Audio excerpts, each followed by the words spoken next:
All right, welcome to poLANd.tf. Welcome everyone to day 3 of our content of this LAN event here in beautiful Łódź. It is Team Fortress 2 competitive style. I've got Surny here on the couch. Good morning, Trouble. Surny, how's your LAN been so far? It's been 2 ecstatic days of the event and you must be tired.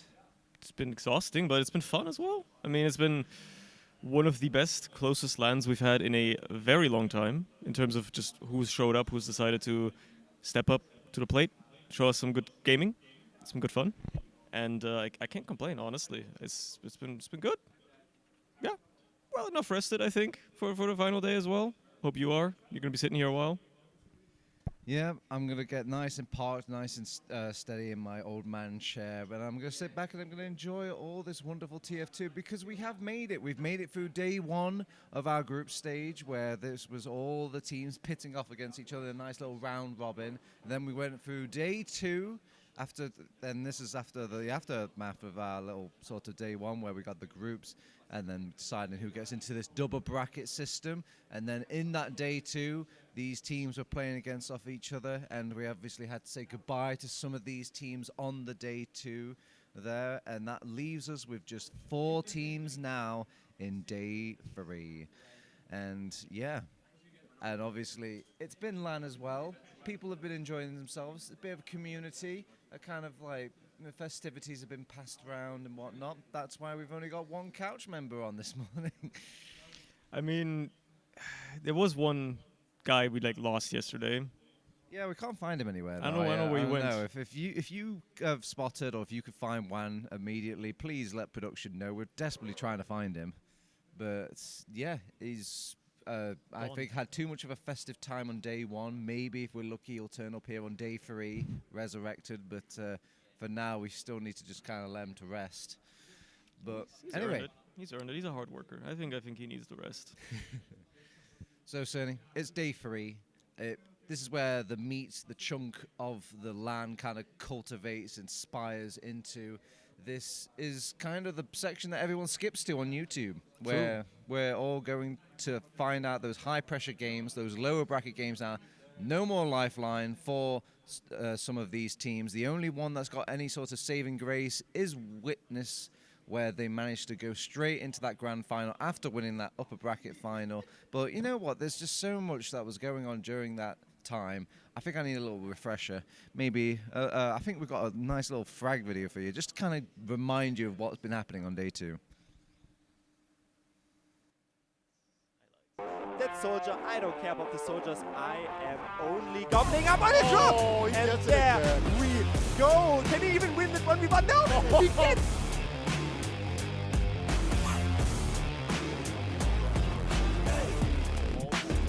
Oh, but Bloke is in! Oh no, Nicky's in though. I wanted to say Blue Soldier can go, but Clarity in deathmatch not so fine to play Bloke once more, but he hops out like Ems is leaping in. They have to now. Okay. Oh no!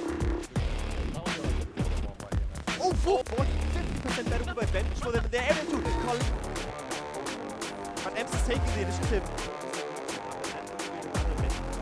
Venue into this skips up and can he hit it? No. Oh, they're on the Jackson. 3 players down and top. Let's see if he can gobble up another very trick. Oh no, there's the taunt. It's safe. They are so committed to the taunt and he tries to do what Warp could not and initiates. Such a much longer duration. Jackster might be caught. No, he's judging in his favor, but TR capping it. Ems charging it. It's full out deathmatch right now. It is Warp jumping in, jumping upon, and jumping on the stage. And even if they kept now, they lost all their fight. Focus time. The communication was a bit off. That is a drive. Twin streak. It is flying through, but it's not. So close. That is the sort of deja vu of the very first big fight, but. Lower left area, I do agree on this place. Another opening for Ems to pop in. Expecting it, it allows all the space though. Alien with the damage into Flower.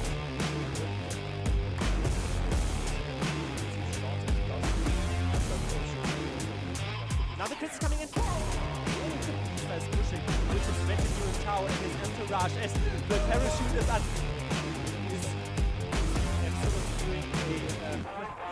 Someone gets onto the He's still alive. He was. Oh! Flying it all the way over to Loki. Oh, this is forward to go.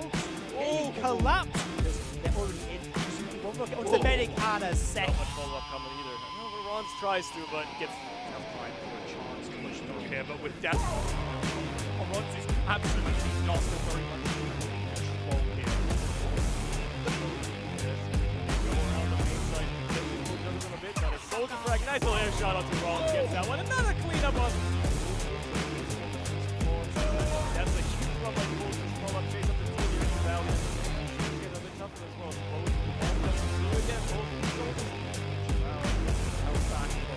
Right back on in once again. Those are ready. If you spotted him, he's going to be able to rain down death from above. Never mind, Doom knows about this. So far, their soldiers are trying to use that diversion to get above. Could mean they got ronz as well, no way. Oh my!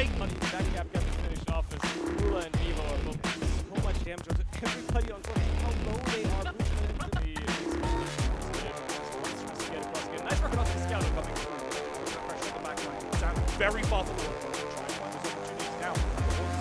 And trying to do that as well. Gets the force. The headshot onto the ball.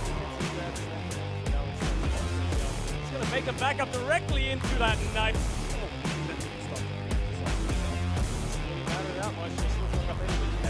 Again, gets the shot! Just going to feel it in. Just getting the response. How they haven't learned how to not pick a sniper. Medics is a double headshot. Medics as well, looking for more.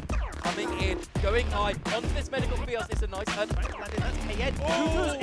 massive. Medic stays alive for a little bit longer of Eon and can what are you going to do here, Brian? Oh, not much, Yvonne. He's going to try to win a push by and sit down in the display mode. Nice shows off. Sticking away for a little bit. ronz pressed the bumper plus. Nice little another one is down in the display mode. Nice shows on though. Oh, you can see the fireworks, but the fireworks are in the disadvantageous position for Witness Gaming. Only Auto left alive. Gems can gobble up another health pack. Only then those trades are appreciated, but you was bombing in. Can you find the second rocket? No, the scouts are blocking the damage, but it isn't. Medic, unfortunately, Thomas tries to have a word with it as he just runs straight into his face. Already in the last, gets the shot out. Even and ronz is hiding in the top area. He's shooting one rocket, two nice. rockets. 2 seconds, but now the Uber comes through it. 4K encompassing with Hugo. Counts fail down in the display mode. Nice shows on though. Oh, you see the fireworks, but the fireworks are in the disadvantageous position for Witness Gaming. Only Auto left alive. Zems can gobble up another health pack. 6 for 1, maybe 3 for 1. So much damage, and now it is no Zems coming in. Auto is 1v2, but he knows that the dice are enough. He has practiced for such a long period of time, and Ixie is claiming. One of the beauty of cleaning up the stickies. Peppy on the medic, but didn't hippo, and that is also Peppy chasing through. Maybe, yes. So, Witness Gaming, ever so slightly. Not allowed to oh, and Ete as he is pumping through Lucas. Everybody, ronz bomb off the wall.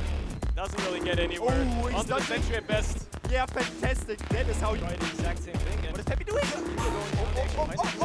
Happy does will be now unfortunately for Nandom though. They're not gonna get just oh no, it's a nuke! They've kept mid as well. It is an absolutely get away with anything. The stickies come up and tries to go for the sticky jump in. Coming in. Oh, that was the serve though. Auto no third mid fight. Commences. Big T-bomb into no back. They're also walk out even more. So sack bomb. What a sack bomb! And then it's gonna be a nice stab on the perhaps a soldier bomb out of Hugo's bomb. Area down in this aerial dump. ronz twice to make the revolver. Gets on to get the force. It is Thomas is farming right now. He's on a 4K. It allows the bomb for Hugo to come in. And let's hit the air shot. Let's hit the damage. Let's judge the Ubasa. And 2-2 tied out. And now the scout flank is going to cannibalize upon the event. Slow and easily pipe that down. But Stretching it right out of the combo. Huge damage. Gets the force up. Very slow. Rare coming here. Hugo doesn't really find the damage. Oh, that's a head. Wow, that was day 2. Hey, buddy, how are we doing? Hi. Wow, Surny, great. dust him off. Dust him off. He looks rough. You okay, buddy? Yeah, I mean, may not have made it back to the hotel room last night, but thankfully someone was there to wake me up after I got recorded on the floor. Yeah. Happens. It sounds like you had a particularly good day 1, but obviously you missed a little bit of day 2. I'm glad that was maybe brought back some, maybe some memories or hazers, or maybe at least caught you up here for our day 3. And anyway, Surny, day 3 now. We obviously had some big moments in obviously the gameplay, but there was like a lot of big moments in the LAN itself. We obviously had a lot of people enjoying a lot of drink as well. We've had the return of the usual trademark TF2 red bonk and blue bonk. True. So Don't we have a graphic for that? we Like, do have a the graphic for that. sales, That's the why I'm battle? segueing it ever so slightly, just to see basically the impact that we've been having course. here at the LAN event. And it seems blue seems to be quite a dominant force here at Doesn't this surprise me. particular LAN.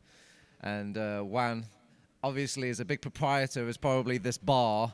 What can you say? Like, are you shocked here? What's the man on the ground at the bar? All got I to can say is that I've been a blue bonk truther since the day I was born until the day I will die. Cerny, you've been taking it a bit more relaxed when it comes to, well, compared to Wan anyways, about drinking here. But is it still kind of like that kind of pub atmosphere, or is this one of the more those, competition kind of lands? I think it's like a little bit of both, right? Because we have an insane competition with all the teams that decide to show up, but also because we're literally in this area right here, like 5 steps from the bar, and by the time the evening goes on, and you just see a mass of people over there, just queued up, ready, and then like cheering, watching the game. It's like all like very communal and very, very vibes based. Like everybody's just kind of here, chilling in the basement, hanging out. If they're not upstairs playing Dota or something. Yeah, it all kind of comes together in a nice sort of complementive way. Just this kind of the spectator sport and the spectator. We've had some great reactions out of these spectators and out of these teams from playing the competition. I think we've even got some captured footage of some of these teams celebrating. J-Max, indulge me. Is there any of that found footage of those teams celebrating at all? Or those spectators celebrating? Lock him out, take height.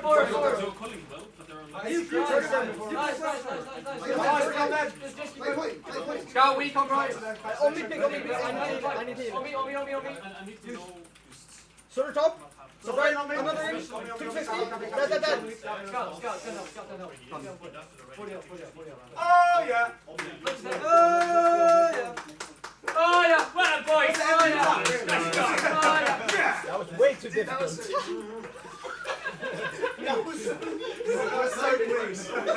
So clear.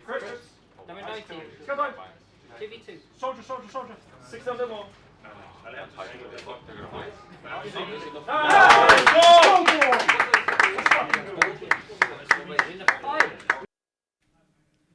Damn, I look really disappointed in all those clips there. Like, damn, all them have lost the mortgage. All my money's gone. I bet on the wrong team.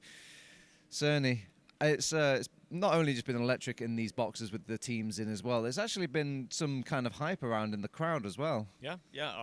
Especially towards the important big games later yesterday, like the upper bracket final stuff. The crowd was cheering.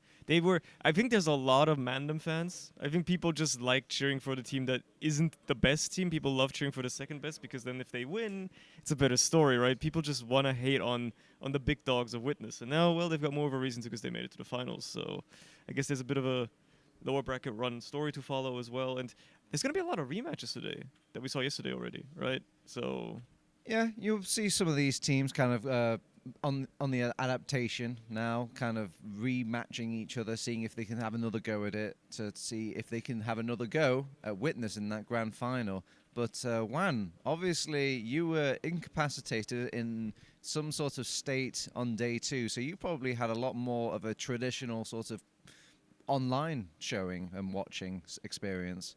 I think, so for me, so far, the main takeaways of sort of the top teams at the LAN, at this point, we're at the top 4, right? And we've got 4 teams left. And yeah, Witness are in the finals, but I don't know if they are playing as well as I think they could. I know that most of the other teams, most of the other players, us included as well, have been at the bar a little bit and stuff. I know that they have absolutely not been at the bar. Rumors are that Thomas late last night was on the phone with big Coach Cadis himself. Oh, wow. Talking about some stuff as well, because I think they're really feeling the pressure. And a part of that, so my next team, Wandum, who are playing super, super well. I think for me, they're really sort of the team of the LAN. They're playing really, really aggressive in a really interesting style compared to maybe some of the other teams that are playing a bit more passively and maybe feeling some of these LAN nerves. Wandum are playing really, really exciting TF2, and I think that might be one of the big reasons why, it's because of the underdogs against Witness, but also just because I think they're playing a very interesting and fun style to watch. very nice. As much as I love about talking about the gameplay here at the LAN, it is a LAN event, it is a walking, talking show. We are in the physicality world of it, and people kind of forget that when you have all these sort of cameras pointing at the gameplay. So don't worry though, Cornog's got you covered with a little kind of tour of the LAN event, so you can feel like you're at the LAN without actually being at the LAN. Welcome to BaseStack.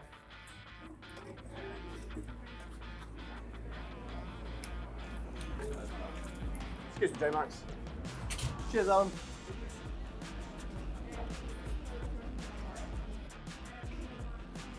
Thanks, Wanzu. Over here, in this room, we got some of the heavy hitters. We got DTR, we got the Dogs, and we got the Frenchies. On the other side, we will be having Samakot and Anticide. We'll have a little walk on down past the chill area, see what's happening. Don't forget, TF2 admins, if you need them, they're just over there. As we move on down, we got some of the other big names here. We got Mandem on the right. Some of the all-time favourites, Big Yak also in here.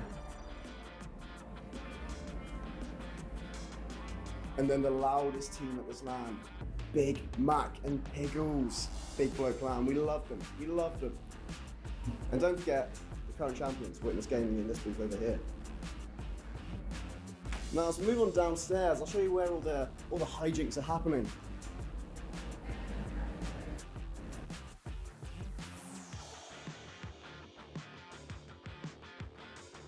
Now this is where the magic happens.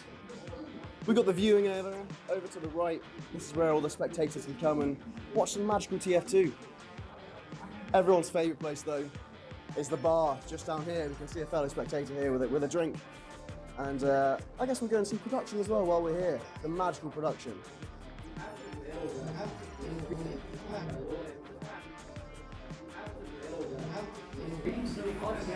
And here we are. This is where they lead from the top. Our famed producers bringing you all the TF2 that we love to see.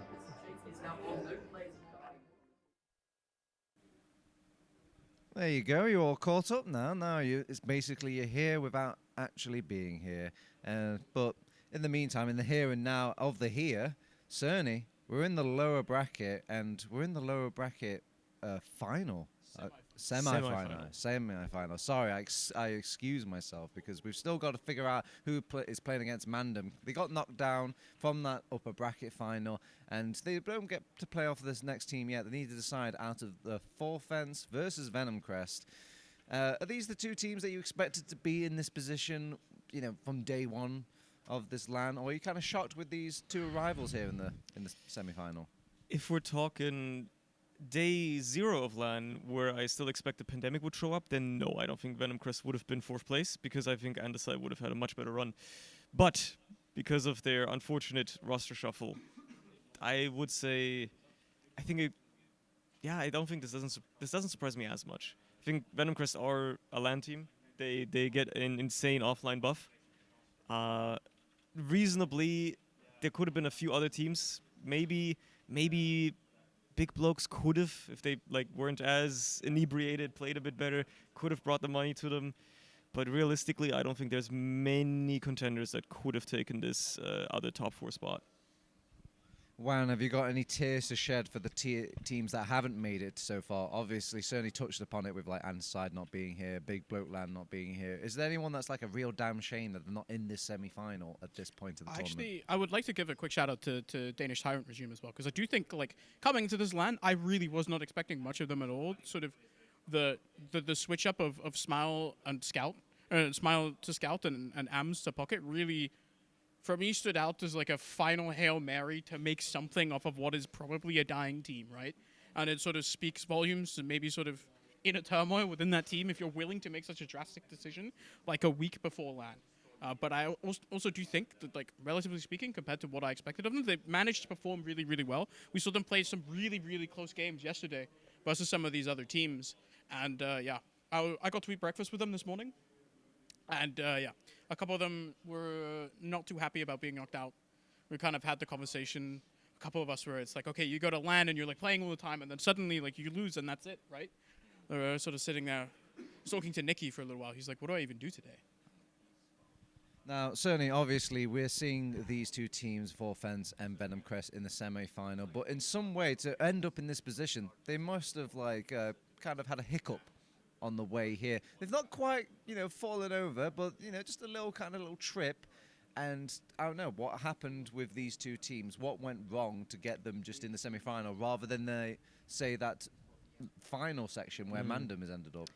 I feel like for Forfence specifically, they've been looking a bit careful all LAN. They've been looking a bit scared at times, probably a bit of LAN nerves. Even with Brugman coming in, obviously their form improved because they have their full team instead of a substitute player, but there have been a lot of opportunities where they just don't take fights that you would see them take online, where they don't like push at all, they don't do stuff that you would expect a team in their position to do, and it led to a very close game with Mandem that they ultimately lost, right? It was a really, really, really close game. We went to Golden Cap, I think, both maps, but they just lost out both times. And I think they just like, either they're too scared to take risks, maybe, and then the risks they do take backfire, or there's something else that's just like blocking them right now, right? Because this is the team that won Prem last season, so,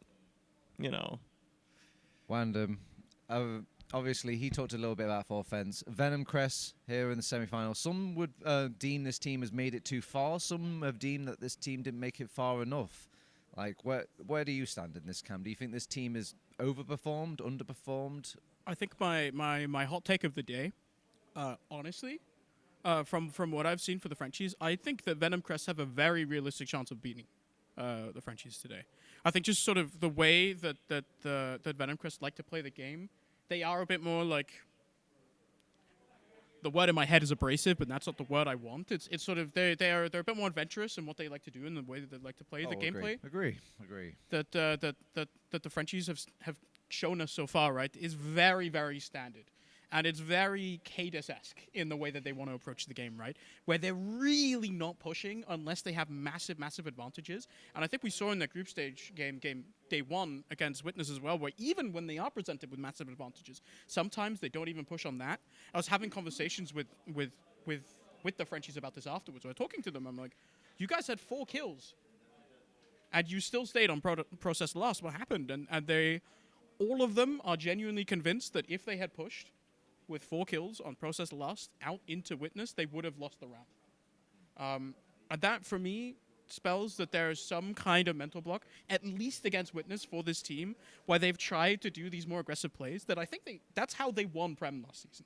Was they're willing to take these small fights and they're constantly fighting. That's how they beat Witness in the regular season of this CTF2L season as well. And they're just not willing to go for that. And I think if you come into that, especially if your mental is not doing too well, against a team like Venomcrest, they can really, really punish that if they sense your sort of emotional vulnerability.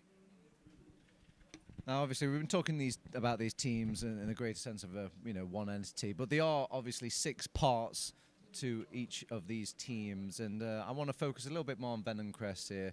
I'm going to just quickly go through the rosters just to remind you here, and if you want to highlight a particular player that you think is just like, maybe just give it a bit more than a little kind of 1/6 part towards this team, you know, you let it be known. But obviously we've got Vanu and Junu on the scout classes. We've got Tiram and KN on the soldiers for Venomcrest. Yak is playing that lovable demo, team captain, and on medic we also have Eon. What do you think of these boys here, Surny? I mean, obviously, out of that whole team, Eon is probably the most normal player because he doesn't switch off or do anything crazy most of the time. He just sticks to his medic guns. Medic class. Yeah, classic. The soldier duo, Tiram and KN, when they turn up, when they hit stuff, they are an absolute force. Absolute units. Incredible force to be reckoned with.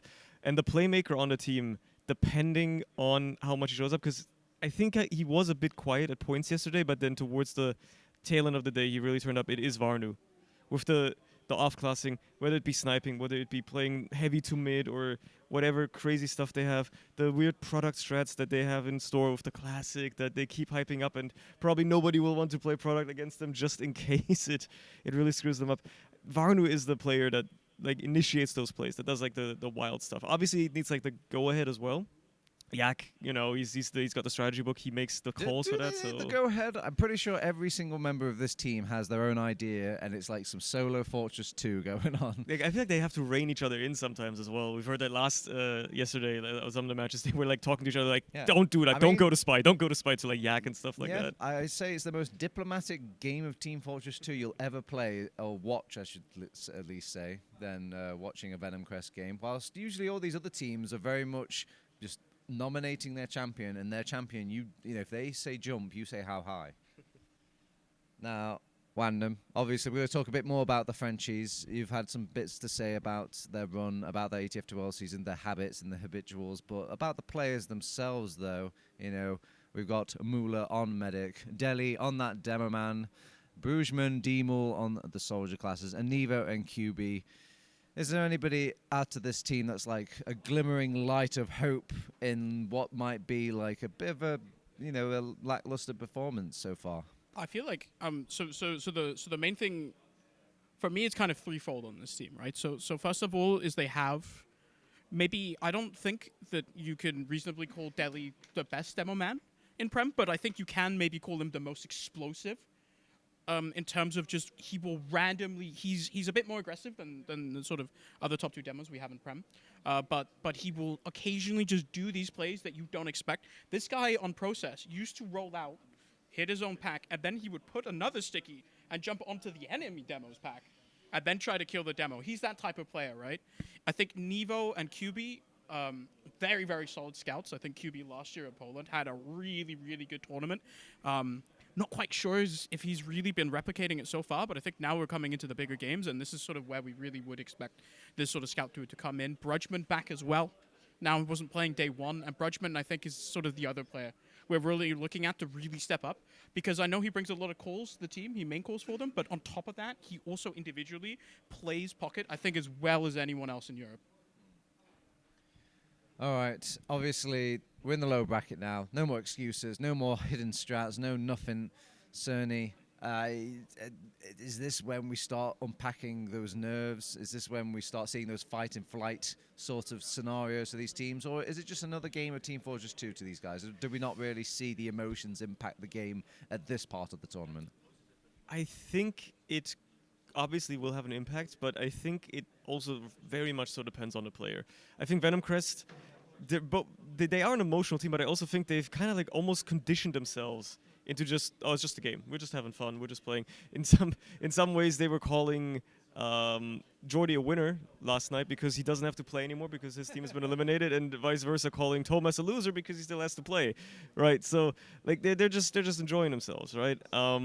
On the other side, Frenchies, I don't know what the French mental is across the board, right? But I think it can depend on the way the series goes, right? If the first map is like a grueling stalemate, and then after like a long golden cap, you lose it as well, that's probably going to set you back more than maybe just a normal map that you just lose normally, and even then, it's just map 1, right? Part of it is going to be stamina. And either way, like if both of these teams want to make a run for the finals, they're going to be playing all day as well. So they need to bring a lot of energy. They're starting now, then they have the next match against Mandem. If they win that, they have to go against the best of 5 in Witness. It's a lot to go through in one day of TF2. Usually the story of LAN for a team isn't about their individual performances in game. It's about their adaptation on the fly. A LAN can almost develop its own little meta, maybe its quirks or its favoritisms to certain strats or strategies, or maybe even highlight moments. Is a four-fence team a team of adaptation? Do they strike you as one that they're hitting the books late at night, they're going through the demos, they're talking things out, they are grinding and they are getting better as the tournament goes by? I think more so the Frenchies over Venomcrest sort of fit that description a little bit better. I know the Frenchies can and will talk about the games a bit more. I know they're a really interesting contrast with Venomcrest in that aspect, right? Because I really don't know how much Venomcrest will talk about their actual plans for the game when they're not playing it. But then I think in terms of what team would I prefer, or what team do I think is better at adapting mid-game, I honestly think it's Venomcrest. I think the sort of players have a more flexible style and are more able to adequately sort of change if something's not working, compared to Frenchies are maybe a bit more sort of set in their ways, I guess. And we'll have to see, right? I mean, so when you're coming up against Venomcrest, you just have to, we were talking about it a bit earlier, right? Vanu loves himself a bit of heavy, a bit of classic sniper. Oh. Here I'm currently picture production. Oh la la! So we actually get to see actual butts and seats of these players. Sorry to cut you off here, Wandum. No, it's okay. We almost caught him in the act of downloading some other software. Oh no, he's got his phone out. Put that camera away. My God. All right, Surny. So obviously we've been going a bit better here at production. We've been adapting, we've been talking things out, and we've grown stronger across the tournament as well. And we've got picture-in-picture, and the tournament has all been running wonderfully smooth and all that. Has there ever been like a nicer time to watch TF2 right now? It has been crazy. Like every morning, JMax is like, "Oh yeah, we've scheduled like an all hands to talk about important stuff," but he's never got anything to mention because it's just been going so smoothly. There's been no hiccups at all. Even if we run behind schedule a little bit, we catch up usually pretty well. It's probably one of the smoothest lands we've ever had, which obviously now, because I've said it, invites untold perils and evil into our world that may or may not befall us within the next, I guess, like 7-ish hours before we're done for today, but hopefully. So yeah, I mean, there's nothing really to complain about in that regard, right? It's been smooth sailing so far. Players have been showing up on time. They haven't been going out to eat for 2 hours when they're supposed to play and stuff. It's been nice. Wandum, obviously we're in the best of threes, and the best of threes means a best of 3 ban and pick format. So we've also got the bans and picks sorted and done for these two teams. I'm sure we'll have some fancy production graphics on the screen to illustrate what these two teams are going to be playing. And I'll just highlight, just for you audio listeners out there, maybe you got this on the second screen, we've got the process pick for Fence. Sunshine will be the pick of Venomcrest, and it ended up, after all the bans were said and done, on a Snakewater. Obviously there's some bans in between all of that, but I'm sure our expert Wan can point out any sort of inconsistencies, some wild kind of anomalies here. So I find it very interesting that the product has kind of gone almost instantly from the Frenchies. There's sort of, whenever you do speak to Venomcrest, they always talk about their product. They keep going on about it, and they keep complaining that they don't get to play product. When you ask Vanu why, they will usually tell you that it's because they want to play Sniper with the Classic on product. But sort of taking that away, I think Process is going to be a really interesting matchup between these two teams. It was one where I think the last time we saw Fence, if my memory is correct, was versus Witness, and I don't know if they played sort of the most inspiring game of Process I've ever seen. Hopefully today we can see a bit of a different form. Maybe it just comes down to the sort of difference of styles of teams, right? Where I think that Process, traditionally now in Europe at least, has become quite a slow map, but you can play this really fast. The same with Sunshine as well. And I think Process and Sunshine are kind of similar in the way that they work, right? And they're very much like, they have sort of quite tight mids, and mids are usually decided by a double soldier bomb quite fast. And then kind of very long seconds where you really have to cover a lot of ground to actually go in and capture the point. And then a really, really tough to break last hold. Where it's going to be super interesting to see who comes out on top. I would consider Sunshine at least a bit more of a demo-centric map. And I would, among these two teams, I would consider Delhi the better demo. I'm really not too sure about that Sunshine pick, to be completely honest, but I think we have at least two very solid games. Snakewater third map. We go there. That's going to be good, I think. Surny, I do want to pick your brain on a slight little tangent here while we're still waiting for butts and seats from the players, and that's just about this pick ban system, and that's just this, obviously WAN inspired me. We've got this great product map in the arsenal of Venomcrest, but we never get to see it. Do you think the world would be just that little bit shinier if like teams were allowed a guaranteed pick from the get-go? It's an I'm shaking his head no. It's an No. interesting question, because I mean, the way it is currently, there's basically like two bans almost instantly always get put on a Koth map and Sultry, or both Koth maps or something like that, because there's just maps that teams absolutely do not want to play whatsoever. And I think excluding what you don't want to play is probably much more powerful for a team than picking what you want to play. Because if you can make sure you don't play something you suck at, or you suck at against a very specific team, because you don't just pick a map that you like, you pick a map that you think you can do well on against this specific team you're playing. And if you can just exclude something that you know you're going to suck at, it's a much more powerful thing to do, because you can then hope that the opponent just picks something you like. Well, and obviously I've got a quite controversial question about it, so I'm willing to see your opinion about this. Do you think it would be a weird world just to have a guaranteed map like that?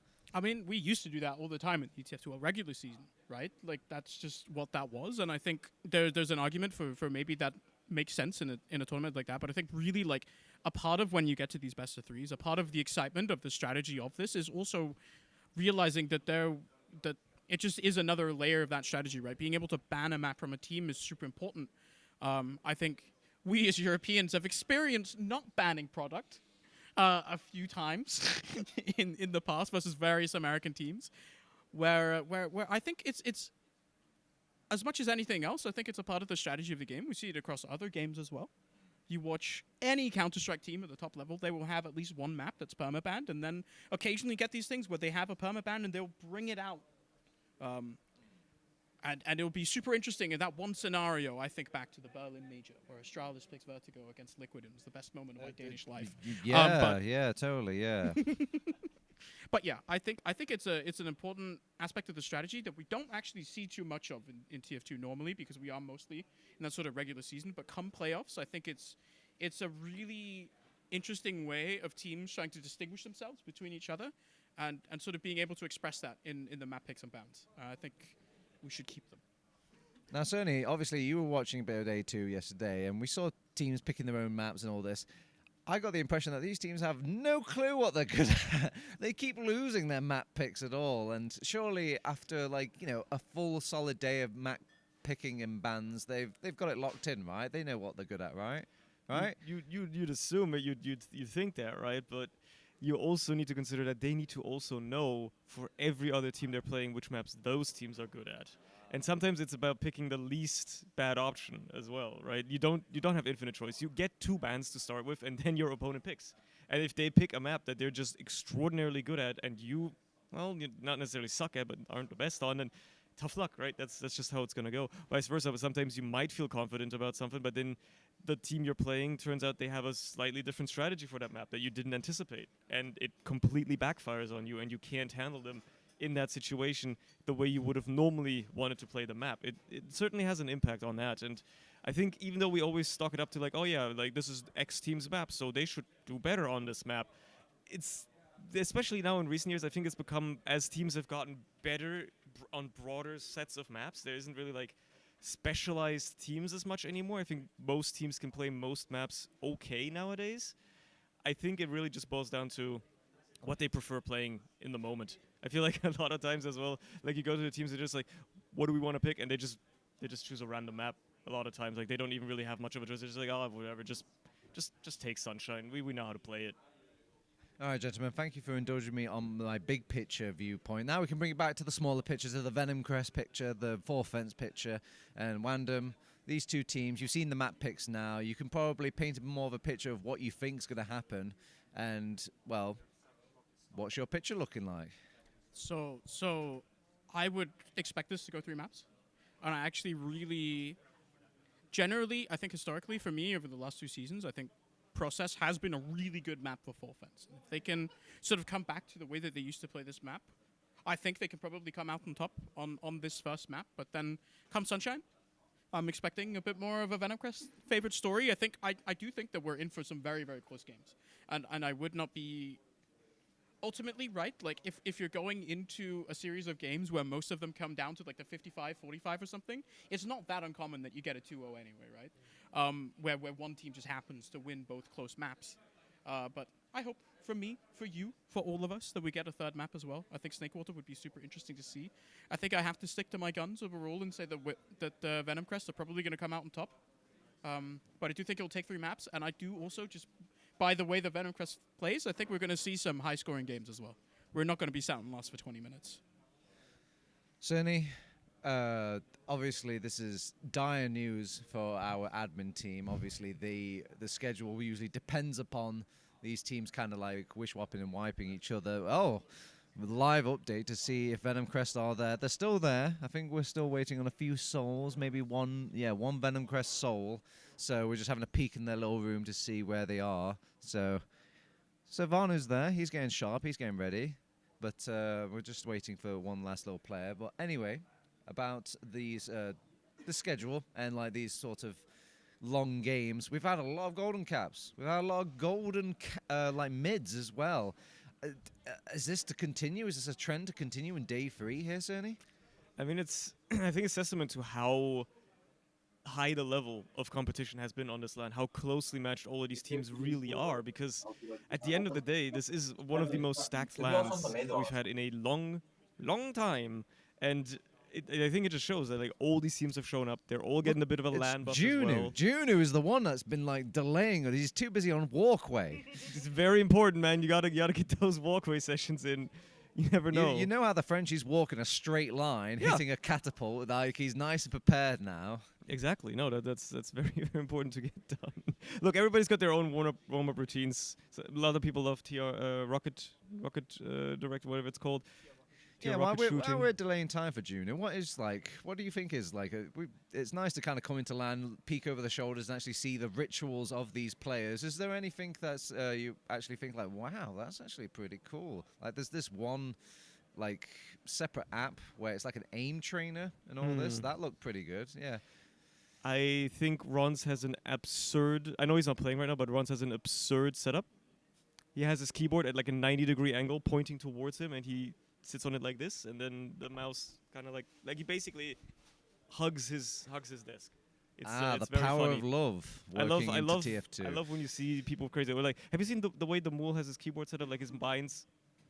He moves like the arrow keys or something. I feel like I'm getting RSI when I just look at his setup. But yeah, he has a very strange placement as well. But what about you, Wan? You were around at day 1. You were obviously saying hi to all the players. Did you see anybody that's doing a particularly weird rituals, or someone that was, I don't know, just something that makes you wonder, like, that's actually pretty cool?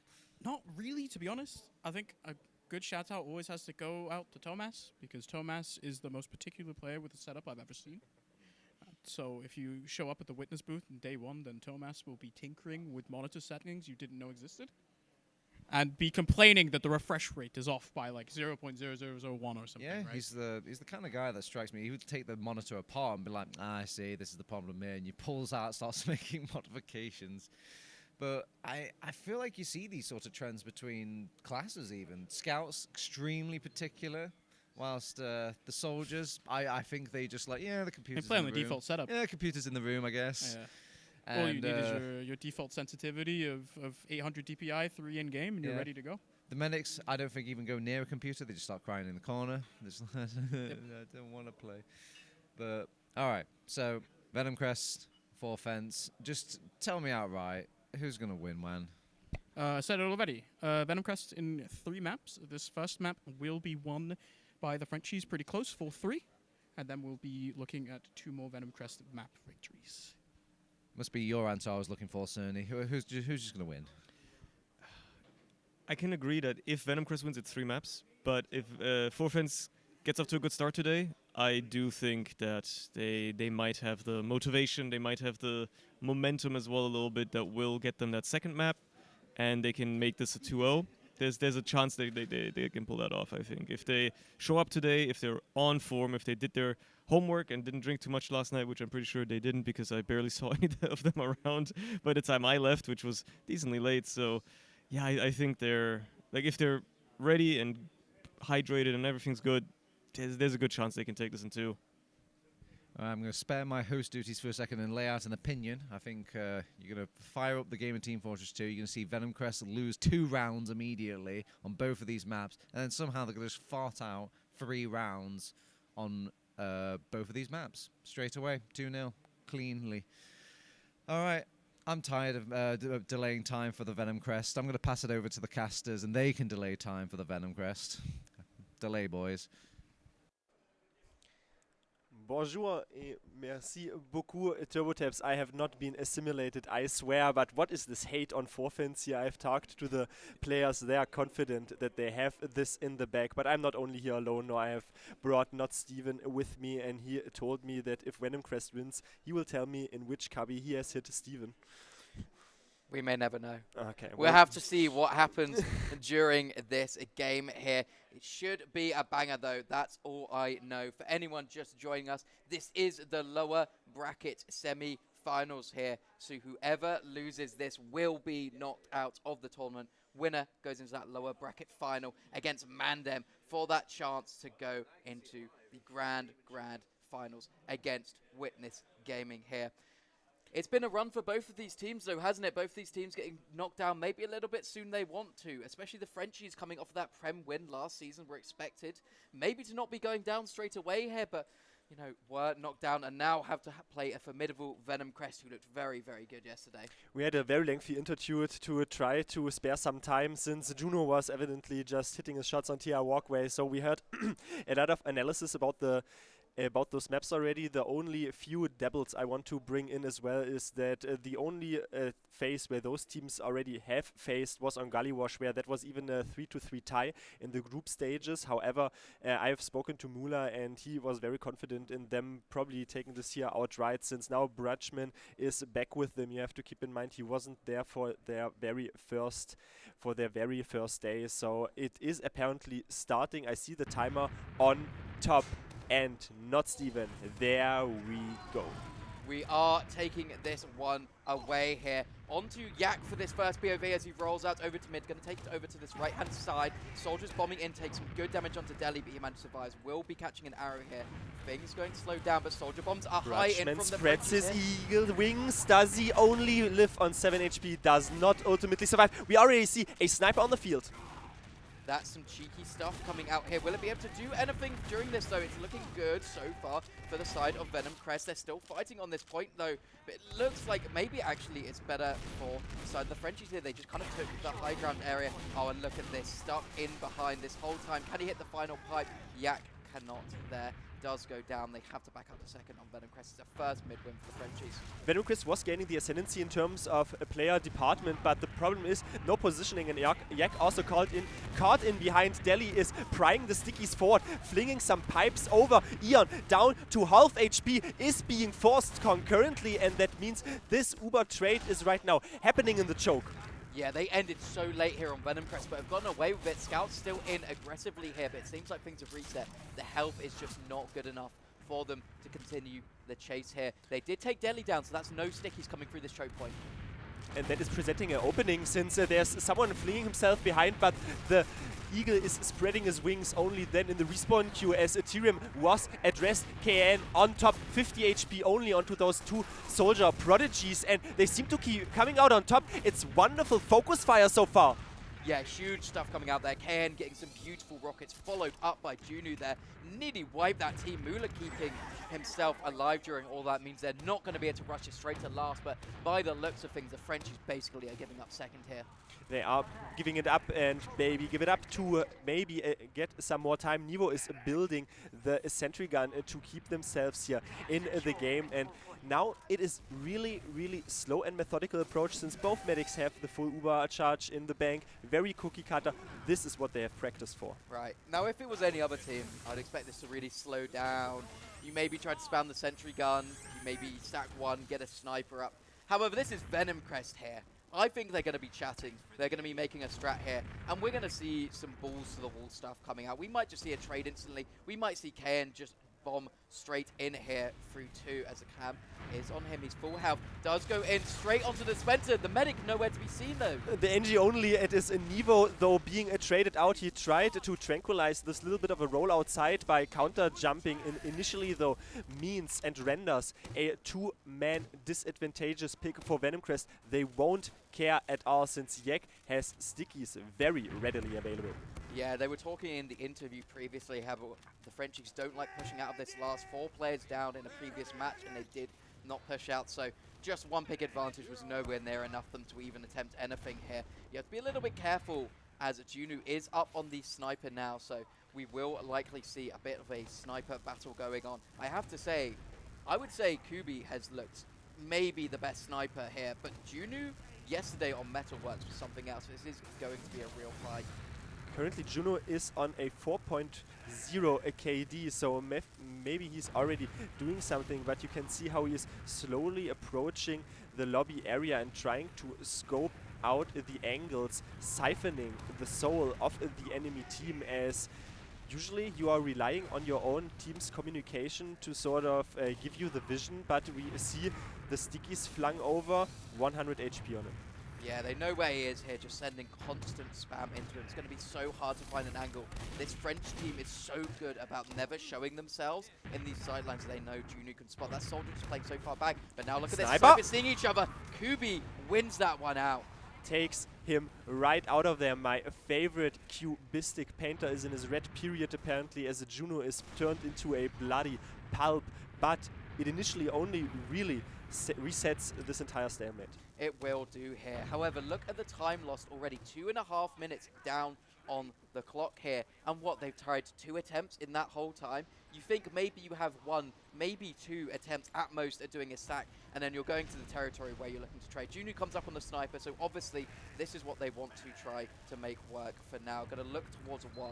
His fellow compatriots are helping him in the one area. He is walking forward alongside with Yak. The retinue is in tow, but the main problem is also the Frenchies have their entourage to shoot suppressive fire forward. Yeah, that was an opportunity there to try to get that soldier.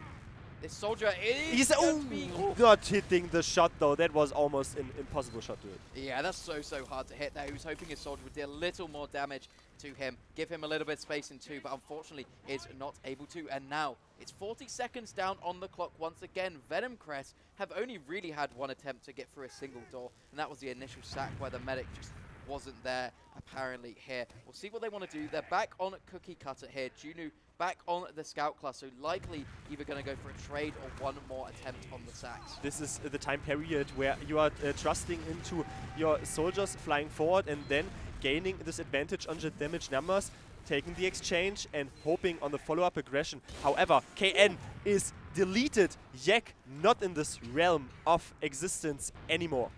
Yeah, really nice shots there.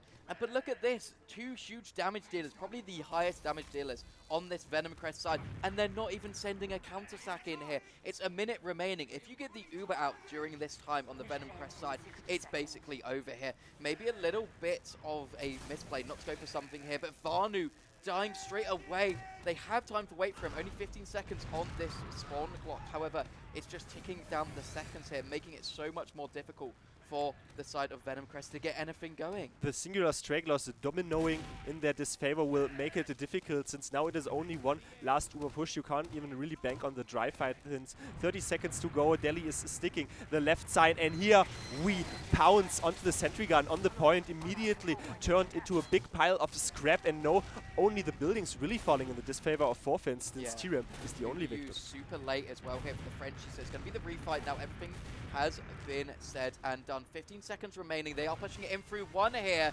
No sentry gun built up to level 3 quite yet, but doesn't look like they quite have the health. Vanu is in here deep, trying to find something, but only 5 seconds remaining. Can they get some time on point? It doesn't look like they can as the clock ticks down. It is going to be around reset. No cap time. We saw a little bit from the side alleyway where the Frontier Justice crits were plucked out of contingency, did not really hit it, but the most important damage dealer to take out of the fight was Delhi in that compartment, and he realized he is the core anchor to keep his team alive. A double spy. Normal 6s meta where you check the off class. It is a normal 6s meta if you play against Venomcrest, but we have this wonderful octorial view to see Vanu runs the classic to mid. You know what he did as well? He started on heavy to make it think they were going to be heavy and then switched to a sniper once he didn't think they were checking anymore here. Let's see if he can find something early on this mid. This is a good mid for sniper, but spawns straight onto Eon. Can't find him though. Demul beefing things. Yak does go down here, but if they can find a pick with this still sniper charging, here, things can stay in the game here, but not able to find anything straight away here. The Frenchies taking all the space, denying everything from this Venomcrest side. And the passive disadvantageous position that you also render yourself is that you're playing around your sniper in your own choke, so you can't even enter the mid fight as it speaks. High risk, high reward. Well, relatively moderate reward that was for Forfans instead, as Vanu is still trying to stick on that. But now on second, on the defense, what sniper angles can you even exploit? I think there's quite a lot. I think often we will see the team go in from Sewers here, but it looks like they want to try to take it in through IT. Much shorter sidelines, not going to have a sniper watching it. QB did go in there for a stack before his soldiers could really get in and get involved there. So that's just going to be slowing things down a little bit here for the Frenchies. They're looking for a little bit of spam, see if they can find anyone in the incorrect spacing here. It looks like the Frenchies are playing well. There's also a sniper on this long sideline. He's into Sewers, being bombed here, but I don't think he should die. Surfing away from Al-Qaeda, it allows though the soldier to bomb in, being juggled on top in the air by the repetitive SMG. However, Yak is not in the server anymore, at least not alive. Yeah, that's a huge one. That means there's no sticky traps. You can kind of take these angles a little more aggressively and still deny that sniper sightline pretty well here. QB is up on the snipe to counter snipe though. Can't find the initial shot on Neil. They know he's on the class. Now will anyone show their head? 100 health onto the soldier here, and now they're scrambling. Now they're trying to find things. However, it's Demul going down first here, and it's the Frenchies hightailing it out of there straight away. 2 down here is really good, but Kubi has such a good sightline onto the choke here. Can he find anything before this soldier can get onto him? Maybe Vanu can find a head, a very juicy head to split open, and that's demolition. Demolition rather on Delhi. This is sort of what you're used to seeing from the demo man, and not the demo man being the recipient of that. However, Venomcrest is allowed on this midpoint. 10 minutes have withered away, and the funny thing as well is this is sort of a very slow and methodical game so far. Yeah, but they do need to worry about this sniper. Have they got this in them? It's going to be an SVS. Vanu takes the first shot, can't hit it here. And look at this angle that Kubi just has, though. He's watching them all here, but no one's able to find anything here. Now the players are coming in. Drop Junu while coming in here. The health is too bad for Venomcrest to try to do Forces out Eon, who went down to half HP. The protruding sniper is still a very dangerous fly. That fly has grown teeth, and he's wielding a sniper rifle, which will definitely make it difficult to deal with. However, you get your Uber Force, you use your main damage dealer Yak. It feels so awkward now if you are Venomcrest. I just don't think they want to be on this sniper anymore. I don't think it's giving them any real value. I mean, maybe it makes them harder to come in because you have that long sight line into Suez and maybe your medic forces. Or maybe you just get a pick onto Delhi here, making things a lot more difficult. They have to use very early and force. there's just no players here. Very early force as well, and it is a Yak position in the forward spawn. That was the second consecutive snipe on Delhi. Keep that in mind. The heavy from the forward spawn is gunning on them and is allowing the space. So much damage already to be followed up, and a scout trapped in behind. Brugman only on 10 HP. It allows the space here to jump on Mula, who's dodging. He's weaving. He's diving. He is keeping alive. I think a bit of an uncharacteristic mistake there for KN not to go for the kill onto Brugman. Maybe was concerned he would just jump out there and thought he could get that Mula kill for free, but Brugman, he doesn't care if he's 1 HP or 300. He will go in and protect his medic valiantly here. Now things gonna slow down once more. We are back on Cookie Cutter on both teams if Vanu spawns up on Scout like we would expect here.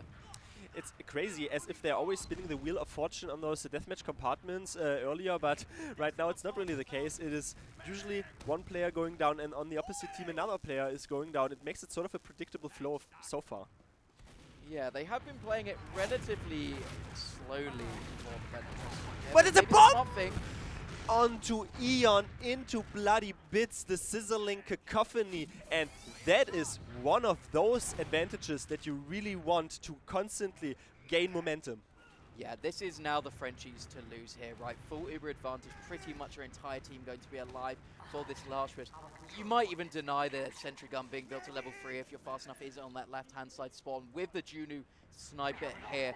Venomcrest going to be hard pressed to hold this last. They've had a good track record of pushing on these advantages on the Frenchies. It is now only really Juning trying to see where they want to push from as they're going to the 2 area or 3 if you want to sort of call it from the other perspective. Sentry gun is dealt with, but the counter jumps come in. The red soldiers are still decently high up on the fitness to re-bomb, and Delhi is so much, it's pinball for him, but he's still getting the pipes through. Yeah, huge stuff coming out from Delhi there. The soldiers up on the high ground make it near impossible for this heavy to do work. Not if you jump into him though, but it's only 2 left alive. Yak versus the world here, and unfortunately he's been crushed under the pressure here. fourLANd taking the first round. A round that was very long. 13 minutes, 13 seconds on par, and here we also see that is how you can juggle a soldier up anyway, but that is also not what Venomcrest were really banking on. It all stemmed from losing Eon. Since you're so committed to the sniper and you talked about it, sort of feeling very uncomfortable on the sniper, but difficult to even switch back since you have to leave all the way back to your main spawn if no one is dying, and that opportunity never presented itself. No, it did not, but they're running quickly cut to this mid. Worked out better for them previously here, and this is the right decision. Slow on both teams, just playing those rotates onto the right-hand side.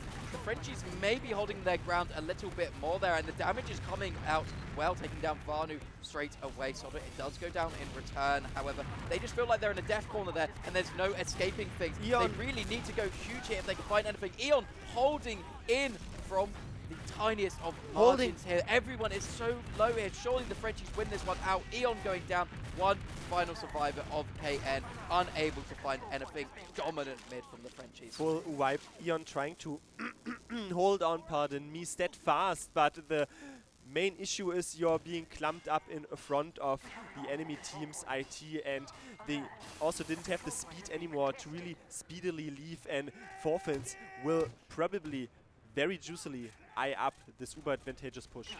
Yeah, they absolutely should. They did a very clean and clinical push last time, getting onto the correct people at the correct time, and it's so easy to get that sentry gun this time as well, so you don't even need to worry about that. You can start going for players straight off the bat if you are Delhi. They are using in through this 4 area here. There is a level 1 to deal with, so need to deal with that. Nevo going down to a headshot to Juno as well, puts a spanner in the works on this, and now look at this. They're getting cleaned up by these players in the spawn doors, and they have to back out. Also, welcome utilization of the panic room from Venomcrest as they were all clumped up there, and intermittently change of their players. There was a sticky trip from Delhi. Vanu lacking, and this will make it very difficult to push out since they're already calling it off. They may do, they may not here. They're staying on their classes, not getting anything defensive straight away here, but yeah, the positioning, it just looks so far back. They do have the full Uber advantage, so they could do it, but where do you go through here? Delhi has been good on these traps. There's always soldiers watching, ready to bomb, so you're always going to get forced when you push out here. They decide, you know what, we got 14 minutes left on the clock here. There's no need to try to rush this one out. Let's slow down the game a little bit. Let's see if we can do what the Frenchies did to us and stalemate here. Or see if they just make a big mistake, right? Sometimes miracles seem to happen with this team. But they want to instantly traverse, apparently sending 2 players through 1, and we don't really have the cam there on that soldier who is in panic, concurrently shooting the sentry gun down. Demul creates another flank, creates a very big damage source on Vanu. The players are tumbling down like dominoes for Venomcrest, but ultimately 3 players fall for fourLANd, and they did not gain the force on Eon.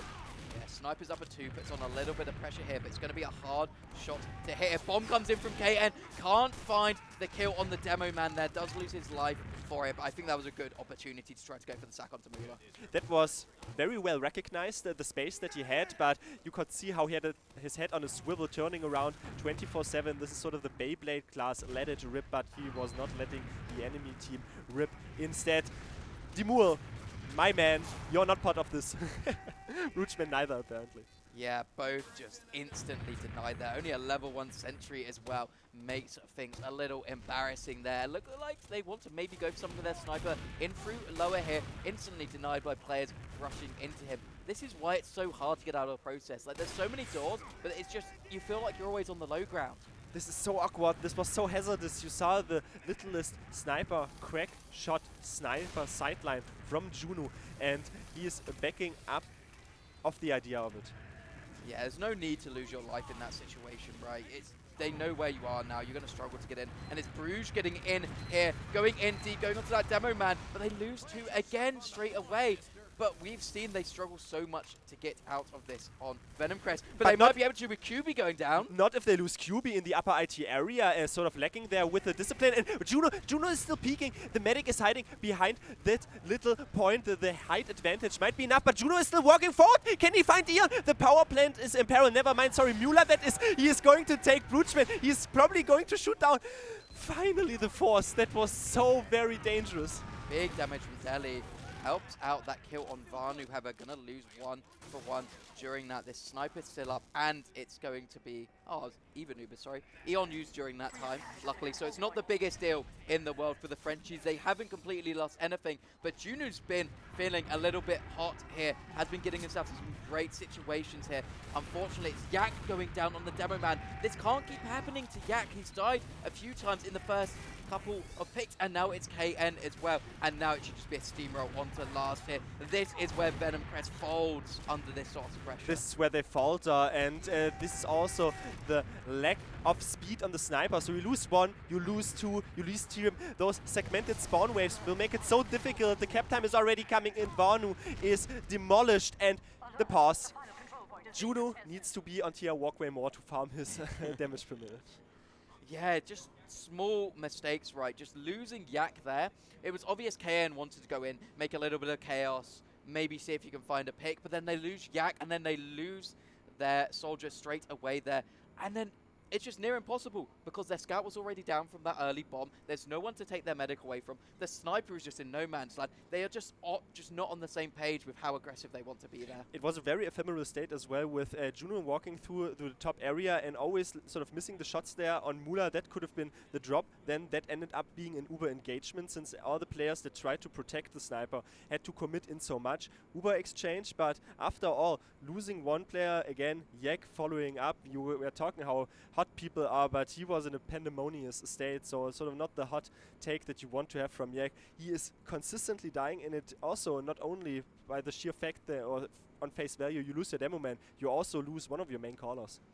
Yeah, I mean, it's a big deal either way you look at it. It's a mistake here for Venomcrest because it was looking like such a nice push out. They got 3 picks, right? They had that sniper angle, and then what? It turns into a trade, into kills lost. Oh, it's just the worst that could happen here to them. And now, it's about 10 minutes remaining on this clock here. They're 2 rounds down on Venomcrest. It's still 1-0. Hey, it's about to be 2-0. We know what happens after this pause, right? The player cams show it's gone to the next round. We've just got that very slight delay here. You know what you were saying at the start? They're going to go 2-0 down. They're going to somehow miraculously come back here. So it's not off the table. And this is a really positive sign as well, that they're having this talk now. They're trying to figure out what they can do, what they can change it up. I think if they have a good mid here, I think they could be fine here. Maybe it's Junu over there fixing up his setup, though. He doesn't look comfortable. Doesn't look comfortable at all. Maybe also, I don't want to say that it's because he's sitting next to Yak. No, I think they're quite nice teammates. But anyway, this is, by the way, what I love. I wish I would have that when I'm covering like online tournaments. You can directly see it here. Mostly probably tactical pause. Obviously, it was Juno modelizing his setup a little bit. The Frenchies are happy. Mula is smiling. Look at that, good vibes all around. They're feeling themselves. They're definitely feeling themselves. I mean, I was pointing that I was talking to them in the 20% of the English language that they were spoon at me. I, gained that, but the Frenchies always have their French little vibes, and when they're together like that. And this French community has also been around the block for so long of a time. These players know each other so well. We also had a little air kiss there toward the camera. They're just feeling themselves. They love the fans at home here. What do you think they need to change up here on Venomcrest? What has not been going quite right for them so far? it's a very ponderous playstyle. The main issue is really, I mean, they're trying their little cheeky off classes, but I'd say they maybe need to. That's a bit of a trippy. Anyway, no, I don't want to get my view distracted. Well, anyway, what I think they have to maybe rely a little bit more on is the fact that in those deathmatch compartments they're not even outgunned that much more, so should maybe try to play the cookie cutter for a little bit more of a prolonged period of time, since you have seen that forfans are able to not only adapt on the fly, but this entire experience is shining through, since they have also played against in sort of the online tournaments, and they know how to deal with those off classes coming out. Yeah, they really do. I think, you know, the gimmicks worked for a while for this team, and I think we have seen them work wonders. But they've been so diligent about... Sorry, I can't get over the scout on screen right now. But they've been so diligent about checking those off classes with the spies. They've been trying to play 5D chess by switching to heavy and then actually going sniper here. But I think they just need to send it on cookie cutter. I think they need to trust their soldiers and their Demoman to come in, do the damage on these mids, and just try to steamroll things as much as they possibly can. They need to have an uber advantage because it's when they work best here on the Venomcrest side. However, enough of the talk here.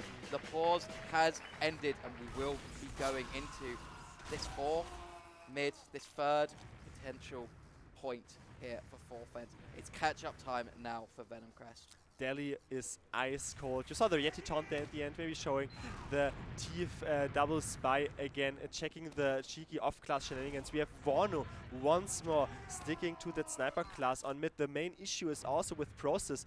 This sniper is very far telegraphed, and they haven't run a heavy to mid so far. It is mostly only snipers. Yeah, I don't think it really works on this mid unless you play ridiculously passive. And that's not what they want, but that's what they want. Getting the headshots onto 2B straight away, opening things up, one less player down. They need to be careful that there is a player on forfence going in behind here. It will be Brugman. I don't know if he's spotted here. He definitely is now. A scout saw him. Detour. Anyway, no, we had a little replay there in the Snifka way of actions. It's fine. JMax and chill. And now it is even the first mid-fight win. It feels for me for Venomcrest not as decisive as they maybe wanted, but Dimul falling and QB also had his head erased. Yeah, losing Brugman late there as well. Only 4 players on this point. They decide they want to come in straight away onto Venomcrest. They have a lot of pressure with this sniper as well up on the field here. Not able to get anything straight away. It's going to be an Uber exchange here. Use March later for Eon here. Can they find any kills? Delhi is the target of this chase so far, but he's managed to get out for now. Does finally get it though. Junu, good Uber from him. Juno is still trying to shoot some projectiles forward, and no demo. That could even lead them into walking in, maybe sending something through toward Mula, but it is the top right shed area right now occupied. Those soldiers are delaying them. Yeah, it's so hard to get through here. Mula is taking every single arrow, keeping his players healthy, not letting them get in for free here. And it has been Venomcrest having to back all the way back after second. Gonna have to build this Uber up. They do still have this sniper of Vanu as well there, so they just kind of got to play this right. Once again, this is the thing about the sniper. Even if you win the mid, you're forced into these awkward situations where you just kind of wanted a scout there to have that chase go in from a different doorway, make things a little more difficult, but not able to here. So now Vanu, he's got a task on his hands here. He needs to try to get some headshots. No counter snipe here, but I don't think they're quite aware of that on the Venomcrest side. But on the flip-flop side, the sniper was mostly why they won the mid-fight, so this is sort of what happens sometimes. You can only have it one way. There are stickies toward the 2, so it protects Vanu from the jumps. You see those stickies are split a little bit open into an open area. Delhi has a Gambit versus Juno, and Juno is falling down. That doesn't look like forfence to me. That looks like Venomcrest in the bottom right-hand corner there. What do you need to do with this sniper? They didn't let Vanu do anything with it before, and I think they might be going all the way back here. Maybe spy, maybe switching to the scout class, and could be a possibility of a normal suicide wave. We see the men treads. Now KN says, I've been trampled on enough, I am trampling you instead. Yeah, so the man treads do prevent that knockback that could come from the sentry gun. Makes it a lot easier to get onto the medic, but you do take a little more damage when you jump here. So there's upsides and downsides to this weapon here. We'll see how they want to play it here. Ken looking through this free door here, is going for the bomb in, but once again they don't spot the medic early. He looked for him in the dispenser, doesn't see him, gets one rocket onto him, but that's all they can get here. And now look at this, Brugman looking for a little bit of damage onto Eon here. Oh, surprise scout? Yeah, finds a Vanu straight into his face. Surprise scout, and Vanu has not missed any deathmatch lessons. Delhi is shooting at the enemy scout who cleared his stickies out, but you can already see the one area is a venue where Yek wanted to exploit his damage from, but expediting their players was not really on the table since no space. Yeah, I kind of like they started pressuring a different door, though, getting a little bit of vision to where that medic played could change how they want to play this. At least tells their soldiers, you know, where they need to try to bomb for. And look how far back Mula just constantly plays. It's basically in the spawn door here. Health taken down low on KN, needs to reset a little bit, but it looks like they want to get these soldiers invested in this fight. QB on the long shooting marksman and trying to scope out at the angles in the one area, missing that shot on the trot. Nothing to fathom him, however, since he's keeping alive and the spam also doesn't find anyone anymore. It's a very dangerous and difficult predicament, and the solving heuristics are we use this Uber, catch out Delhi, the sentry gun.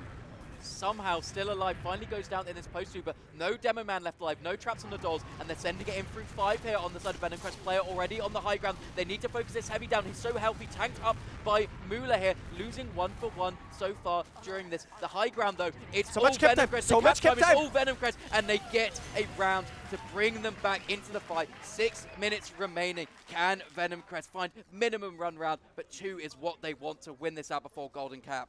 I'm seeing a lack of, pumping hands into the air. We don't have audio. Maybe they're just screaming, but I feel like they're very, very focused. Venomcrest take it back 2-1, but only 5.5 minutes to go. We are looking at the compartments of those players. Vanu has the most sniper playtime of all of those players. Yeah, back onto mid here. We'll see what they want to do. Sniper is up once again onto Vanu, as you stated. We'll see how they want to play him. They know they're going to be going Sniper now, though, and they've taken such aggressive space, taking down 2 players instantly for the side of the Frenchies. And look how low everyone else is taken down. They have to run back, hands down here. It is very difficult though. Bruchman is jumping through and having the skip jump to further on expedite his own expedition, and it is Demur sort of checking a little bit in this rollout area and only really looking at people who are staring at a different side. I see an upper IT area. Vanu, yes. This is spicy. This is not what you're expecting from the Venomcrest side to do right now. Straight off a spawn. Can Vanu find anything? All eyes are Mula's on dropping down him to the low here. ground. Mula's dropping down to the low ground. No, he's missing the stab. Can he do it? Cannot do it. The medic again, Beyblade medic turning around, not being ripped.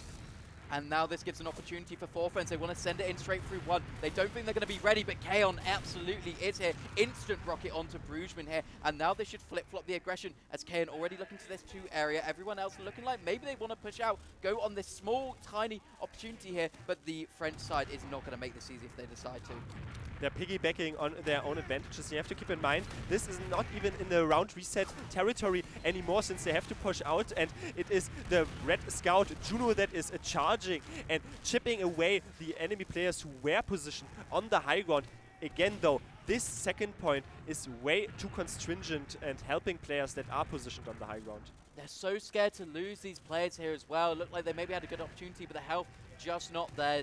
Taking down 2 low here, but it's Tiram getting in, doing some big damage actually. Might be able to open something up from someone else on his team here, but no one really able to assist. This is the problem sometimes. They're just doing 1-by-1 plays, not pushing in through every door. But I don't know if the Frenchies would even allow that. They seem to have every avenue locked out. Venom need to switch it up to take it from a trot to a counter and usually push out, but Forfends now taking the trade here, well rather Venomcrest taking the trade, but Nivo being very, very healthy instead, very content with how that fight plays out. Never mind though, only a solo flash. It is a pipe! The miraculous pipe on the soldier that was bombing through it. T-Ram also down, but we have a backup shenanigan. There's someone on last, but addressed, and 3 players fall in the disfavor of the Frenchies. And things do not slow down on the Venomcrest side. They've swatted that fly and they're straight back onto second. Bombs are coming in here, but Brugeman is swatted like a fly here on a wall. And now look at this, Venomcrest with a load of momentum as well here. The Frenchies, they can't stay in mid. 2 scouts up all the way back, and this is what Yak thrives in. This is where he loves to play like. They're going to stack this point, and they're just going to keep on running it. Keep going until they will not give you the space. Ubers are equal, and there is now a 3-set possibility at decision making. Go to IT, go to choke, go through Al-Qaeda, which is what they're opting for, to the sewer area, not being put in the dumpster, hopefully, but Delhi has spotted it, and the stickies are flying from long range. The scout only really has to shoot them apart. 2 minutes only now. Yeah, it's really crunch time here now for Venomcrest. It's now on Never the Soldier, not able to get onto Eon here, but the Force comes out with a second bomb here. Mula does not have to use that. This is looking so good from their do lose Delhi during all this. However, the Uber advantage still in play for the French side. They're regaining this high ground, and Venomcrest just has to back away. There's no other choice. It is no other choice, but again, Juno tried to re-peek. Unfortunately, though, Bruchman has loaded enough and shoots the rockets point blank to tear the enemy scout apart. It only then limits him to 90 seconds here, and Forfans capping it. No one able to get in on the sack, able to do much. And look at that, Yak dies to full damage as he's busted through choke here. And now it's just so hard if you are Venomcrest. Only a minute remaining. This is looking all Frenchies. They can speed things up, they can slow things down. Finally, Mula uses the Uber here, but barely anyone is left alive. That was very, very dangerous on Mula. Went down to 50 HP, pops it eventually, but now 60 minutes, we're into TCM Dream territory. If you are a Venomcrest fanboy, the poisonous teeth need to prong out rather sooner than later. We'll see what they want to do. They're always going to want to go for something here. Peeking in through all these doors, seeing if they can find an early pick. However, it looks like it might be Yak going down. It's Vanu body That was blocking for him. not what Dimul was aiming for, but he is still going to take that fight. And 30 seconds only. Is it possible here for the Venomcrest side? Surely going to try here. It's Brugman going for the sack, getting the Force in here. However, the chase is now going to be on from Junu. Can he hit the shots onto Mula? It's a bomb coming in to assist things. Should Mula be able doesn't to take have him it. down here. But look at this. They take down KN in the background here. It's Junu or nothing. There's a back cap going on by Kubi, and he makes it a 3-1. QB is taking the win to his cubby, and I was talking about it earlier. Definitely coming through with the action. 2-1, not as high of a scoreline as we maybe predicted, as our big brain analysts predicted. But before I am smack talking anyone, let's hear it, I suppose, from our desks or desk.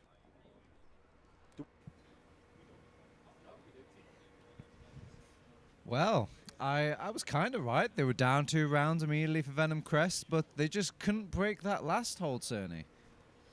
Yep. I mean, I did say that Forfans are probably taking map 1. They're coming in a little bit warmed up, swinging. It's going to be more, honestly, like there's some things to talk about with the map, but I think it's going to be more interesting to see if they can continue it as well going forward. Because like what they really need is like a fast victory now, that they can just GG go next, take on Mandem again, take your revenge, right? On the other side, Venomcrest, I don't think they really care. Like even if they lost now, I don't think they're gonna care. Like if they're not gonna be rattled or anything like that. So I think they're just gonna keep moving on, trotting, taking it easy. Wandum, Venomcrest were in the lab. They were cooking up. They were stirring the pot. And you know what they came up with? KN on scout. Why they run the classic to mid. What do you think of that? I think we saw the Frenchies counter it exactly how you expect to counter a sniper to mid on a map like Process, right? Like, they just played the mid super, super aggressively. They recognized that there's less projectile players in the opposing team, and that means that they can play really far forwards onto the mid, get onto the enemy choke as fast as possible, and spam it down so that Vanu can never peek across. And so, yeah, eventually Vanu does find a couple picks every here and now and then on the Classic, and it was effective sometimes. But Vanu was never given the proper space to really go in and properly get shots on people that actually mattered, that aren't just like 150 damage to a soldier. It doesn't even kill them. You just kind of sit back and get bowed by Muller, and it's fine, right?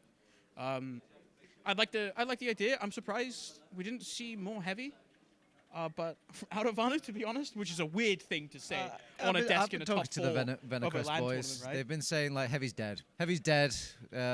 Old flavor. Don't care. Last season. Yada yada. It's a new day, new dawn. I feel like from what we've seen that map as well, that at least for me, like, maybe the Classic is also dead. Because, like, while it looked fine, it wasn't, like, there was no point where I'm, like, it makes sense to have a sniper here beyond like maybe Vanu's just feeling it, and Vanu wasn't doing that much. I feel like most of those situations you'd rather just have had Vanu on scout. Yeah, I think they are very much a double-edged sword of a team. But in their experimentation, they do find something that sticks eventually in the game. But it's about usually losing those first couple of rounds, isn't it, Surny? I feel like we see this consistently out of Venomcrest. They do like go down a couple of rounds and then they bounce back and like maybe bring it close. I mean, they had an opportunity there almost to equalize, right? I don't know. And like the round they won as well, like they completely beefed their Uber and then they just go in afterwards and win anyway. They didn't even need the Uber. The exchange was complete utter trash. They didn't even kill the sentry with it. So yeah, I don't know. I don't know really what like makes this team tick, right? There's always something weird, something strange going on, some sort of unexpected. Yeah, oh, suddenly they make this work. Suddenly it works out, and for the most part, this was kind of like normal almost. They played pretty normally across the like. Besides the classic sniper to mid, sometimes outside of that, they were doing fine. They were sitting on forfeits last quite a lot. Like forfeits again. Bit fearful, didn't really want to push out of last round, reset in the first round as well, going for that instead. So they were content just sitting back, waiting for a while, and they were playing into that passive place out of forfeits. Well, these players are not sitting back. They want to get their next map going. Sunshine, the map pick for Venomcrest. I'm going to give you guys just a couple of words, mere couple of words, to say what you think is going to happen on this Sunshine. I'm really looking for Venomcrest. I think they are a team that is able to mentally reset quite fast. We spoke about this earlier, right? These guys have trained themselves to say that they're playing TF2 to have fun. And so I expect them to be able to at least mentally come back for map number 2, and hopefully this being their map pick, they can show us something that we didn't quite see on process. But for me, honestly, it really starts with their mid fights. They really need to pick those up because on process, they're really ineffective. But I believe in them. I said this earlier. I think French is going to win map 1. I think now the Venomcrest game. Surny, a lot less words. It's anybody's game. I think Venomcrest have a chance to bring this back, but realistically, if forfeits have the momentum on their side, they will take Sunshine as well. I suppose we'll see. Honestly, I think the first mid fight, maybe the first couple, are going to spell the rest of the game for that one. All right, let's take it to our casters. Yes, welcome back, ladies and gentlemen, to your poLANd.tf lower bracket semi-finals coverage here on Essentials. I am joined here by Domato after an exciting first map there. A close 3-1. It was basically a 2-1 until QB just somehow got a back up. Well, that is sometimes what happens, but I am going to admittedly agree with a wandum, as this sort of energetic play style sometimes bites you in the back, but in contrast, it definitely helps you to not be caught in a stupor, since you are in a very dynamic shift of it. However, they really have to, I feel like, have some statement plays early on enough, because otherwise forfeits will, from the get-go, slow it down again. Yeah, but that last map, that was the forfeits pick. I think it's the map they've played the most throughout this entire tournament so far, so obviously a comfort pick, but now we're going on something a little bit different, a little bit of sunshine. This is going to be Venomcrest pick. I don't know if we're going to quite see the off classes we saw last time. I don't know if this is maybe the sniper map that Process can be. But do you think they might bring out the heavy potentially? I am expecting, albeit I have to say Sunshine is probably the worst heavy mid map. I mean, you were saying to me that Process is also not that open to it, but when I casted Venomcrest's game, not even back in the day that much, they ran heavy to mid. They don't care what your tacticians are saying about that. They're still trying to make it work. But I was honestly very surprised that they were so much trusting in the Vanu sniper pick. Yeah, I mean, I think you have to, though. You have to have that confidence to do what your player wants. If Vanu thinks it can work, and Vanu knows how to make it work, this team is not going to tell him no. They're going to let him feel confident, let him hit those shots, but it felt like the Frenchies had an answer to it. And maybe you don't pull those sort of shenanigans out, because the Frenchies, they are so diligent. They have been doing their homework here, and I think that's what really, really matters here. So we'll have to see. We can never really know with this Venomcrest team here, but it was such a close game here. If you had to make a small prediction on this, you got a score line here? Yeah, I mean, I'm also expecting this not to be a high score line. I'm always rooting for the underdog. 2-1 to Venomcrest. probably 2-1 to poLANd, but 2-1 to Venomcrest is what I'm hoping for. My hopes and prayers are sent out to them. Admittedly, though, what Yek was telling us yesterday, they do disagree on literally everything, but wandum just doesn't care and still sticks to Sniper and is trying to take it from that way on, and it is usually like a QB opposing him. But on Sunshine, do you have anything else maybe? This is more open maybe to soldier high bombs and then landing on cafe areas, so I think that should be something to have our eyes peeled toward. Yeah, I think if there's a player to watch for this map and, you know, all those high bombs, it's KN. I think this man can be very, very creative on this map. Obviously very well known for having really good DM here. Probably the player on the server with the best, like, raw DM here.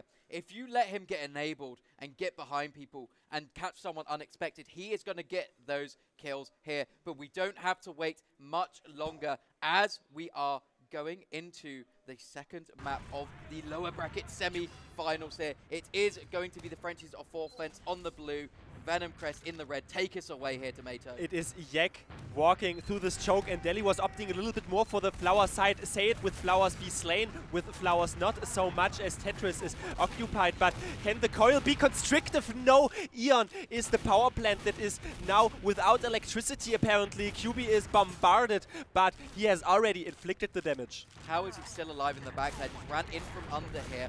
Managed to get straight onto Eon Muller, living through all of this. His team playing him around him very protectively here. Do not want to let any of those snakes sneak up on him. There is one in the corner, but he's going to get checked. Nevo easily taken down Bardu. Easily 2 shots, and now maybe 4 additional shots. No, Bruchman can have a second frag for his own locks as well. T-Rim was flying in. You saw how they were intermittently, slowly coming in. Usually you expect maybe them all to gang up at once, but this could also be a stratagem. You know, you think, oh, there's only 1 player hiding. No, wait, we're playing against Venomcrest, 2 players, 3 players hiding. Okay, well, anyway, they were able to deal with it.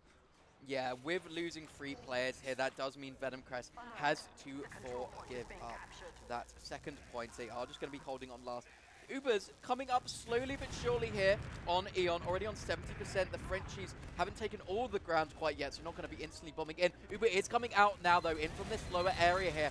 Bombing in your demo man. Sentry gun finally going down here. Do they have an answer for this French cascade that's coming in? Nice pipes coming out from Delhi, making things a little more difficult. But Eon Kane has is stepping forward, and the Uber is going to come out. Can they even pincer them down? Muller is surfing out. Bruchman only card, but that was so very dangerous. Yeah, that was scary there. I thought Muller was surely going down, but can't quite connect that second rocket onto the slippery French man here. However, VNC are able to take this second point for now. It's going to be about a 20% Uber advantage. We'll see if the Frenchies want to use this. It's very, very small, but it's still early in the game. I'm going to take a big leeway and a long scenario panorama shot out here and say Venomcrest is quite happy with how that went out. That could have been an easy first 1-0 loss to them, but they were able to hold on with the hair, and Bruchman is really only trying to see some shenanigans here. No stickies. Delhi is spamming from afar. Dimur is dying, and they are still fighting in this flower area. Yeah, getting 2 picks there keeps them in the game. Has slowed down the Frenchies. Not allowed to get in. They take down Delhi as well. They take down Nevo here. Surely on Muller the has to leave. Juno, trying to get onto Muller. First shot, second shot. Can't quite define the first one. Now he's got a scout partner. Somehow it's going to get out. The drive, but it is a jump coming in. The drop and the teeth prong out. The venom seeps in. Lights out, Muller. What a crazy bomb coming in there from Tiram, getting the drop onto Muller, putting Venomcrest into the driver's seat here as they start walking it into second, relatively uncontested. Going to have full Uber advantage coming into this last, and you cannot ask for a better opportunity on their map pick to get this first round. You could really not hope for it. The coil has to suffocate poLANd, who looked to claw a very early 1-0 victory here, but it is not really helping them. But it only really takes some time. You can see that Eon is buffing his players and using not that early even on Yek. The sentry gun is not on the table. Yeah, Sentry goes down early, but the Uber is already out. Players able to get out through every single spawn. This is a very, very difficult point to take when you don't get everything super early. Lose 2 straight away, and it's a failed push for Venomcrest. Question asked now. Do poLANd want to play out? 4 fans, 4 fame, 4 France. pushing out now. Broochman is a little bit controlling only this little plateau area, and it is them charging gradually forward. Bomb in from KN here, lands on a scout's face, unable to find the kill here. They always want to sort of contest these second points on Venomcrest. However, I think that kill is going to be enough to make them back out to mid here. Eon, 70% Uber, only 100% on Mula. They use it in through this valley area straight away. They're trying to circumvent the damage sources there, but not really doing it. Deli only, well, he was thinking about having a second jump, but ultimately uses that sticky to prong himself out of there. Now the Uber advantage is for Venomcrest. Will they try to take this in? The Frenchies have just capped up the point. They are trying to push it in through this valley area, but they're going to have a little bit of Eon is not on the field anymore. It was at a sticky trap. He sort of just perished from the scene. Juno is also dying. It is Deli keeping his team in the game, in this mid-fight. Yak follows Eon to the respawn queue. It's a medic drop for a medic drop early on in this Sunshine map here. And look at this Ruby going down to crap. Jesus. That was just clapping him on the head and being ground leveled at the end. Mula has Nevo to clop himself with the sword in the face. Not very healthy, but you have to sacrifice yourself for the greater good, which means such a huge Uber advantage. Yeah, there's absolutely no way Eon gets the Uber this time here. We'll see what the Frenchies opt to do. Looks like it might be on this right-hand side, but there's a sniper watching it, so they have to use through here. They have to maybe use through dungeon area. Can they incarcerate anyone? Not really seen early enough. The engineer with his pistol, who almost overstepping his boundaries, overstaying his welcome. T-Ram is T-rammed into the ground and not really on the table anymore. 2 players already down. KN, no soldiers to control the sky. However, QB and Deli not there on the field. Deli can't stick off that point. Neither team able to take a full Uber advantage push into last here. Sunshine can be quite a difficult one to really get things going if you don't get a first pick. It's really hard to hold down those doorways here, and the Frenchies not able to, but they have all their players up. This is not going to be an easy second contest for the side of Venomcrest. They're likely going to have to use if they want to take this one. They want to mediate their own position by simply not using. Demur is absolutely shut down. Welcome to the taunt as well, I suppose, but the scout was really the prominent factor that shut down this aggression. Yeah, and the ball does not stop rolling if you are Venomcrest. Coming into this mid, it's going to be even Ubers here, and it's a scout charioting in through lower. It's going to be Nevo used onto first. Does force Eon lickety split here. However, Deli going down in the background. Nevo the second pick. What a great exchange for Venomcrest. Venomcrest is slowly and gradually coming back with a sobriety. Sort of, they are sobering up in that sense that we don't need to trust into our gimmicks. Just wonderful focus fire, sort of compartmentalizing the enemy team into splitter groups. And Broochman doesn't really find anything. He's completely nuked out of the sky by this projectile, alongside accompanied and accrued by the sort of scattergun shots. Having a rough start to this game here. Feels like everything he does is instantly denied. These scouts playing around Eon unexpectedly well here. And now, what is the opportunity on Venomcrest? Looking towards his left-hand side, going to be met by stickies from Deli here. Not going to make things easy. The Ubers are coming back relatively soon. It is slight advantage for Venomcrest, but losing KN there, they're not getting in it. That was decently played out. They had 4 players on the right side, 1 player watching the left side, and ultimately Kane trying to sneak through the under area. But okay, KN, unfortunately, Forfans has that textbook of distractions read long ago. Vanu, he's on the Classic. Oh, is he going to be on the Classic? Oh, boring. Goes to the sniper. Goes to the CSGO reskin. Fantastic, man. Yeah, we're not seeing the offer hand or any of that shenanigans, just the default sniper rifle here. But I think sniper can really work to get some early picks again, especially against the pyro sentry gun, because there is no opposing sniper. It means that you don't have to worry about that SBS, and then it opens doorways. If you get a pick onto a soldier, onto that pyro himself here, it makes it a lot easier to spam up the gun down and get players into sacks. Vanu is slowly peeking, but the enemy team is very nimble on the trigger finger to shut them down. Tries his hands, tries his hack, struck of luck from the right side mayhaps into a sentry gun. The pyro is close though. Takes the body shot onto him. They know he's here now. Going to be spending a lot of spam. Oh, low on QB once again. He is lucky to be getting out of his life with these ones. He is definitely still lucky, and he is so committed to the side that Broochman is staying in the dispenser, but the dispenser armor doesn't help him enough. Yeah, much less spam now as well, and there's going to be less players on that left-hand side with that 1 player down. That isn't where to Ram is trying to put a little bit of pressure in. But actually, it's the use in here from VNC, taking this aggressively, want to play with this small Uber advantage. Do have to back away, get the sentry gun down. This is not a bad refight if they want to take it. I had the strangest sentiment that they were more banking around the fact that they had one complementary player in the respawn queue there put from Forfence, but Vanu eventually spammed out, and Juno is leaving with Eon from the left side. Well, Juno really only battling and looking at a lot of people relaying that information, how they are set up. Yeah, it feels like it's a little bit messy now. It has to be on this snipe to get something going. Gets a first shot out, able to hit it, somehow living from those two direct rockets from the soldier. That is still a very, as I've been iterating, until the Okay. semantic situation sets in as the double soldier leap in, but the Mula is surfing it out. Côte d'Azur reloaded, and he is eventually keeping alive. The suicidal wave did not reap the fruits that they have so dearly gained for. That was scarily close. If Mula didn't have on those dancing shoes there, he would have been dead, and it would have been a great opportunity here for VNC to get in with a big advantage, but unable to this time here. Now, the clock ticks down. Just strikes 2 minutes remaining here. What do Venomcrest do here? Do they send in one more of those sacks? Do they just try to play their sniper, or do they go for an exchange here? You could also have syncretism, have both plays at the same time, as Vanu is 185 hit points on him as we are speaking, and we don't really see it from the right side. People are probably also cheekily snacking him forward. Deli, good night, sweet prince. No demo man there, a lot less spam to contend with here. These soldiers have to basically do one side a piece. Mula. Oh no!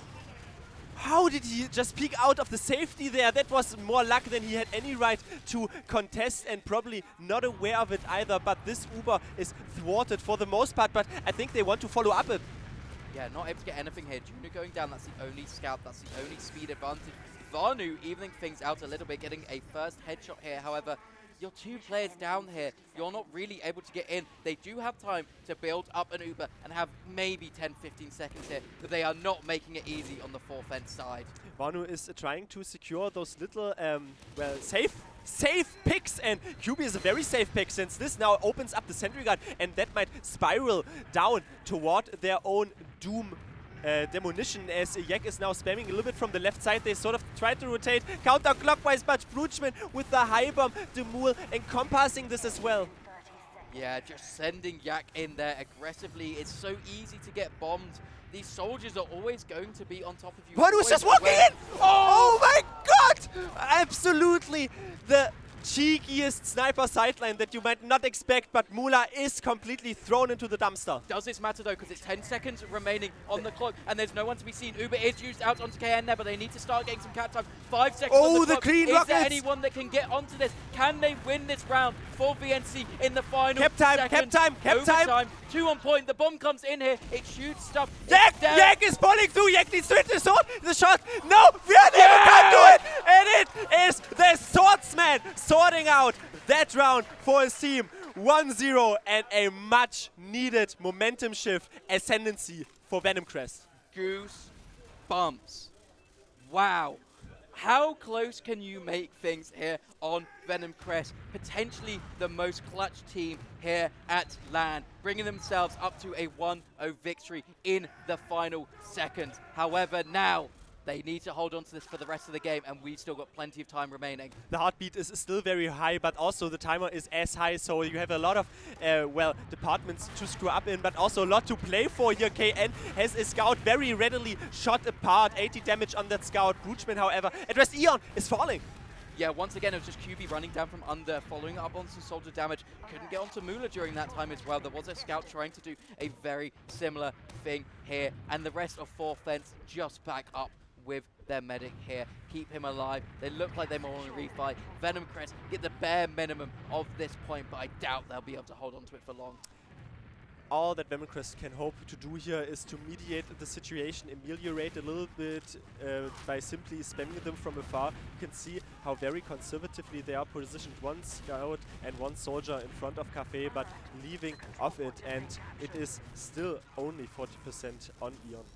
Yeah, taking this in through the cafe area here are Forfence. Nowhere to be seen on Venomcrest. So far back, not holding close to the door. There is a flank bust coming through here. It is a KN trying to be in the backline, but the Frenchies already taken the majority of this space, have to back it out for now. However, should be able to get a little bit of a setup onto Lars, should be able to get this Uber onto Eon. So now it's the turn of the Frenchies. Can they bust into this last point? We see a lot of varieties here of Venomcrest, as you can see. Small breaks, small hurdles, small obstacles to overcome and have their own medic beam it up, but they're already entering through your forefence with a lot of damage, and all the players still up alive since then they backed out, received the bolts from their own medic. Dimul, however, is turned into a big pile of bloody bits. With how the start of that push looks, it looked dire for Venomcrest. However, just managing... Richmond is built upon Vanu, apparently only has this little... I think they taunted there, but anyway, go ahead. Yeah, I was just going to say they had all the space there. The scouts so deep in there. There was pressure from every single angle. The health was getting so low, but Eon was hitting some clutch arrows, keeping his soldier duo alive there and giving them a chance to hold on to things. However, now they have a real sniper to contend with. Dimul here coming up on the sniper class here, and he has been hitting some shots that just should not be hit. They know about it though. Junu was checking. And he's the turnkey. He is incarcerating him in dungeon. Also taunting a little bit. But anyway, it is on forefence now to break this stalemate. It is Juno still very accomplished on the sniper class. I mean, only 50 damage, but it is the passive duty of him being up there, and you know that you have to play against the sniper. Yeah, all you care about here on the sniper right now is holding down that sight line, not letting them get in for free, and not letting that sniper find someone he should not. However, they've gone back to Cookie Cutter here now. It is Rougeman ready to bomb around, potentially taking that full buff here. Looking for a little bit of where players might be, a little bit of where they want to get things started here for the French side. They got a spot here, there, and everywhere. However, the red soldier, I think that it might have even been KN, has spotted in on the low ground, as now they are still though buffing their soldiers up, and this double soldier flank tries to cannibalize on the enemy team, but eventually only you are being eaten up. Yeah, Eon sitting pretty in spawn there, not a worry in the world against that stack. You tend to see the medic on that low ground area. Playing against the sniper means the bus can be rotated a lot easier, so if they do decide just to bust one door there, you can kind of help out the rest of your team. But smart to know that they were setting up for a sack. They weren't really looking at those doors that aggressively, and I think it was the right decision. Once again, it's going to be a sniper, but we're going to switch it up a little bit here. It is going to be Kubi here. Has he impressed you so far? Yes, sort of impressed me in shutting down the enemy aggression, but you have to keep in mind it is only well over 2 minutes, so he has to be very fast, and maybe then he's also switching, but we haven't really seen him tested. I feel like we see tier 10 kills, 8 deaths, 6 assists, but evidently not on sniper. And he is also, I mean, he can't do more than find the sniper angle. Yeah, Junu backs out from that one as now. I thought we were going to have a fight on our hands, but look at this. Allowed to see the angle here. Nearly hits a demo man there. Soldier comes in for the contest. Kubi now known about. But it's Junu here. Could be taking a 1v1 if he's not careful to not have the buff. Look at this damage from the soldier duo of VNC. And Vanu has his frontier justice to serve some sort of equilibrium into Dimul. However, Kubi is again backing out of it. I know I will iterate until the semantic satiation sets in, but 90 seconds, this is such a game of timers all the time, and simply snipers existing. Yeah, you kind of are forced to hit a shot, or you just really can't do anything with your team. Doing a little bit of spotting there, thinking he can't kill that demo man instantly. Ends up going for this left-hand side, but already 30 seconds is ticking down. It feels like everything is moving so fast here. And now it's about to be crunch time on the French side, right? Now they have to go. It is a do-or-die situation, going straight into that last dire straits indeed. And, well, maybe even having some appetite for destruction, since they have to unlock. They have to unlock it, but QB is perpetually shot to so low on HP. Yeah, he just had no opportunity, but Rougeman has one here. He's bombing in high, does spot Eon here. Ooh. Air shot by Yak, however, now 30 seconds remaining, and now you're 2 players down. And you don't do that on my watch, my friend, but this is here wonderfully seen. I mean, that was a crit for it, just a shot in the face, but you might even only want to have it reset. TRAM finds a sticky trap. Sticky's diffused is what you call in that situation, but 20 seconds now. Yeah, 20 seconds remaining. That means TRAM is basically not going to be in this fight down. They're one down for VNC. Ubers are even, and Ubers are used out on the front side. That is, though, a TRAM only on a 3-second spawner, and an absolute juggle. The sentry gun is completely pinning him to the wall. We're resetting it all as 10 minutes or 10.5 minutes to go, but Venomcrest have shown they are not only throwing up tantrums with shenanigans, no, very coordinated on those last holds. Yeah, pause coming out here. We assume this will be for the French side, right? They need to have a little bit of timeout, a little bit of a chat about what is going wrong here, because I just saw a French team try to push last with a sniper for 5 minutes and then take a solo scout Uber into a sentry gun and do absolutely nothing. That was sad, to be honest. It just didn't work at all here, and nothing they've seemed to do so far has really worked out. They've had a few advantageous positions. They've, had the perfect mid so far. They've been in control for a lot of this game, but every time they try to go for something into last, it's just shambles. It is where your cerebral fitness is tested after all, and you might have thought that, yeah, they have the playbook and enough experience to figure it out, but on the sort of flip side, or maybe that's even the side of the same medal, if you play against a team that is so cheeky on the shenanigans, then they also know all of these shenanigans. What I would like a little bit more for them not to only trust the solo sniper play or just the solo sec play, which what I see nowadays is sometimes people, try to create one opening with 4 players walking in, and then you think, okay, we also have to worry about one player sort of flying in, but you also have to simply worry about those 4 players walking in, because if you are looking for the stray people just flying in, and you disregard the others, Yeah. it's pretty bad. Well, we will have to see as our pause has ended here. So we're going to be sending you back to some gameplay. 2 rounds up for Venomcrest, though. This is exactly where they want to be. This is their map to lose now. Let's zone in on Delhi as we have broken the 4th wall. Picture yourself in his boots as they have to tie it out. 10 minutes and a 3rd mid-fight since the last round ended with a stalemate. Broochman, we have talked about it before, landing on the top cafe area. Very low health numbers on the Venomcrest soldiers. Yeah, not able to really get in and do anything here. Eon will escape with his life, which is really not the worst thing in as well. But look how passive they are. Look how much space the 4th fence side are gaining here. Do lose the Maul early on, though. Luckily, we'll get Vanu, but they want to keep contesting here. So nice first rocket from KN to start things out a little bit, but playing it a little bit cheeky could come back to bite them. He's simply trying to manifest a advantageous position for his team, since that could fabricate them popping earlier, but eventually Eon was dodging it out, and that means Juno can now chase, and there's a scout even coming out on his top, piggybacking a little bit, but Delhi is scared out. Yeah, hard situation for Juno to be able to get anything there. A little bit of follow-up from the soldiers, takes down Delhi low, but not quite enough damage to really enable any kills. But this is fine for VNC. They are chilling. They are quite happy to sit on this second for a little longer. They are not the players that need to take the risk. It's the French side that need to go for the plays. They need to get this Uber up. They need to start sending stacks in, and they need to start getting some miracles.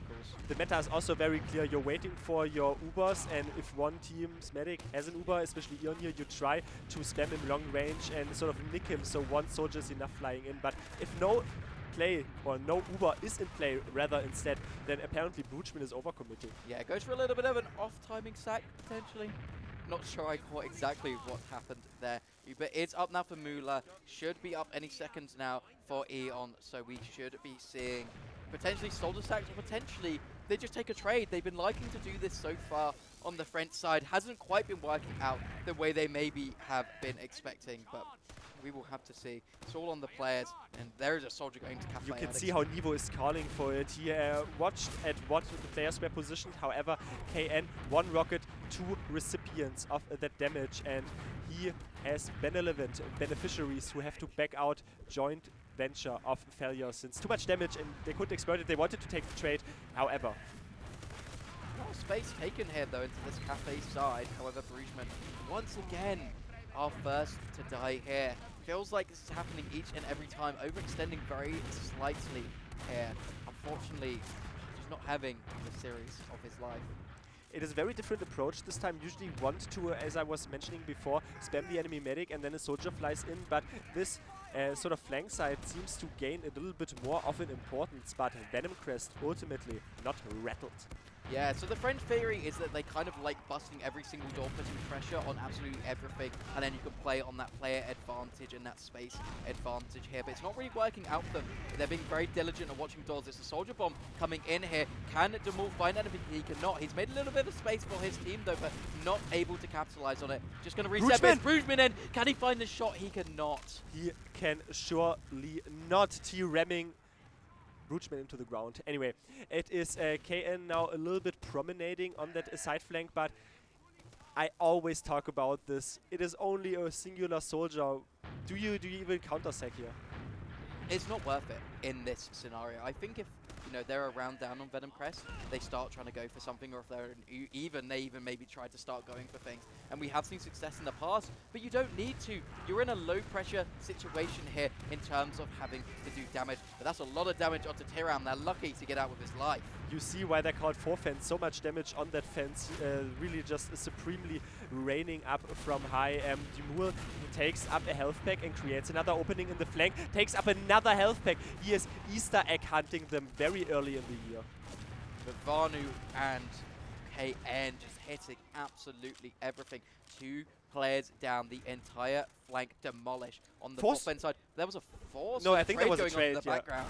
If we sort of missed the trade there, I got our views a little bit distracted, but it means that, wow, the damage annihilates their own efforts, but it stipulates a very big soldier jumping into Mula as they had their eyes a little bit more peered toward the choke area, but that was a fluke. Yeah, all eyes on Eon here. There is a flank going on in through Cafe as well here. Soldier Bomb coming in through the choke. Can he find anything? He doesn't seem to at the moment. Vanu does go down, so it's basically a 3v3 here as the dust settles, but it's such an uber advantage on the side of Venomcrest. And that's easily at least 1 minute more, 2 minutes more, 3 minutes more, depends on how they want to capitalize of it, as Yak wants to see where he can, well, immediately do this Yak attack, but unfortunately he suffers. Deli has a very easy sticker trap. Yeah, they just need to get out now. It's not worth pushing. They do have this full Uber, so can maybe play this aggressively. Eon, please get this Uber. You are scaring me, my friend, staying on 90% for about this long. It's the Frenchies barreling their way in here, but it's the Uber used out straight away aggressively. Mula very far forward. Yeah, but he doesn't look like he's going to get caught. Another refight should be happening. It's stalemates on second. The second stalemate, so even though it's only a 1-0 scoreline, we're heading straight in the 4th mid-fight, apparently. I do think so anyway, but what I also like that we see live here, this KD, Brugman and Demul, they both have almost similar KDs right now. One has 6 kills, the other one and 7 kills, but both have 16 deaths, so sort of the soldier showdown not really working for them so far. Now, what the difference here is that we've stalemated here is now Venomcrest don't have a comfy situation. They have another mid-fight here, and Eon has been a death recipient in many of these, but they're playing a little bit slower, playing these rotates, but a lot of damage being put onto the combo so far by the French soldiers. However, Brugman loses his life for it, makes it a little more difficult. A second bomb coming in here onto Yak does find the kill onto Sphinx, and now in death corner, it's Eon desperately wants to get his Uber before time runs out here. His soldiers cleaning things up as his scouts are nowhere to be seen. 4 fence is slowly increasing the pressure here. The pressure cook is only full in swing. 90% on Eon. And he won't probably even get in time. Wonderful clean crisp rocket, but Eon is apparently shot apart, but KN onto Mula. Can he surf it out? Finally has the little flick, but the other soldier is chasing into the backlines, and 2 soldiers for such a prolonged period of time into Mula. Huge stuff from the soldiers on Venomcrest to clean that up. They just built so fast on that 4 fence side. I thought it was surely over there. However, they just bomb back in that post Uber and decimate absolutely everything. It's going to be Venomcrest mid here, but with still 3 minutes to play here. The Frenchies, they can get healed up. They can come back in because this is going to be a dry fight. No Ubers in play. Crit streak picked up by Mula, and you can see they are radiating this this fine energy on Venomcrest. However, they have to keep eyes on Mula. sort of even building that crit streak. We have some players flying forward. KN tries to shoot the players out. Yeah, some nice shots by KN. They're holding down that choke so hard, making it so they have to try to watch it and making things as difficult as possible. 90% up on the crits. It's now 100%. Eon should be getting this though, so they have to find the crit straight away, but they use the Uber last second there. So good from Eon to manage to hold things out, and now the chase is on the side of Venomcrest, but they don't need to press forward so much. They don't need to go so aggro. They have that round advantage. Yak now though is alone in this valley area. Valiantly, the rest of the team comes in to clean up now, and now this is looking destructive. That might even be the 2-0 on the horizon that I can see the epiphany for forFence might set in, as there's only one deity that you can put your hopes into, and that might be Eon still building it up. Crit streak on defense. Yak is locking that shutter down, and honestly, just sit back. Yeah, if you're Venomcrest here, you don't have to do anything. You don't have to try to put in last. You know they're going to have like crit streak, or at least they're not going to have Uber in time before you do. Uber and crit should be coming up at relatively the same time. Hopefully Eon could do what he did before to keep them into this game here. Uber is used out straight away in the face of this crit streak, and Nula going down straight away. There's nothing they can do. Annihilation, since that was a crit stick he plugged onto a crit charge, rather plugged onto a scout, so it was very easily telegraphed. But Eon is falling. It doesn't matter anymore. Only 1 minute here, and KN bombing the skies, bombarding those players, sealing it off. I was saying it. The coil is constricting. The teeth are pronging out, and that for forFence is lights out. And with only a minute remaining on the clock, the GGs have come out in chat here.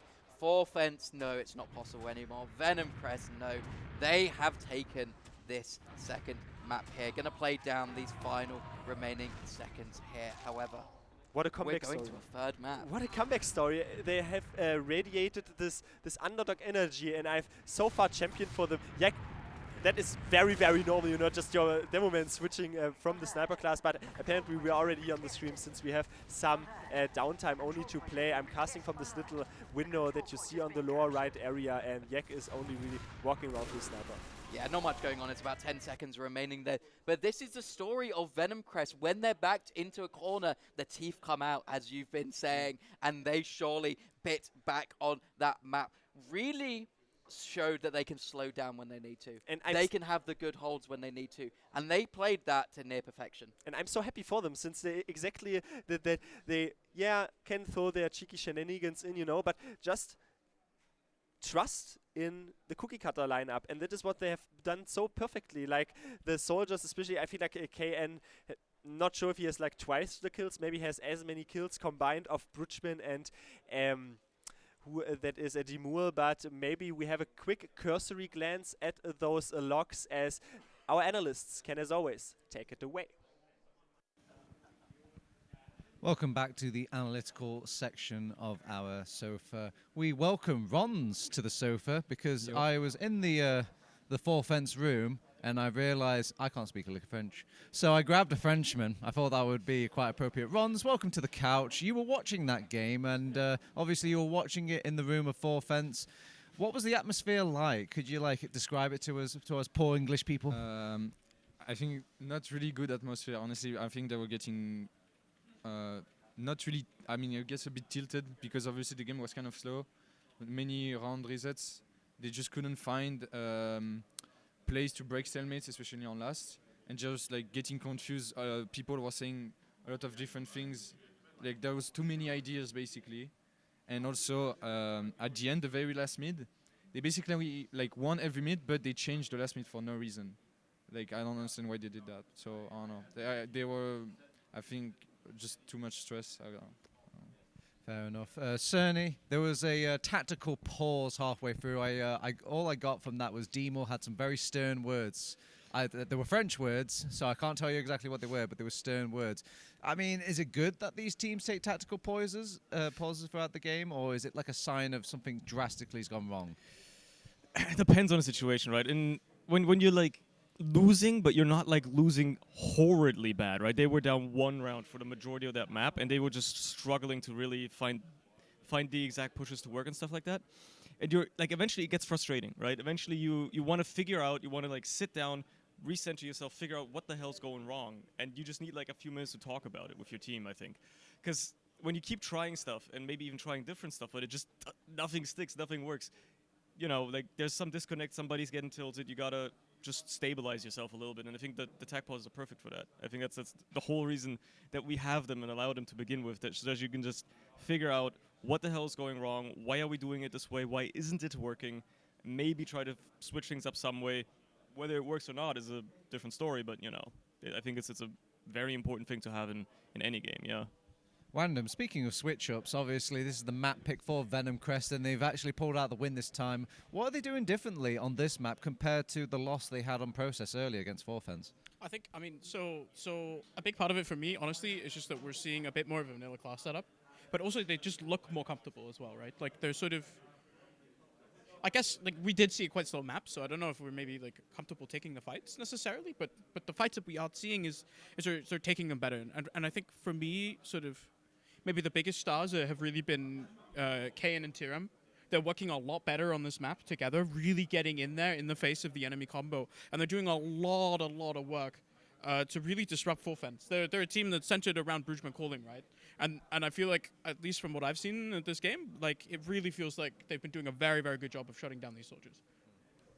Cerny, I wasn't in the room for Venomcrest, but good God, I could hear them. When they won their first round, I could hear them. I'm pretty sure Germany could hear them.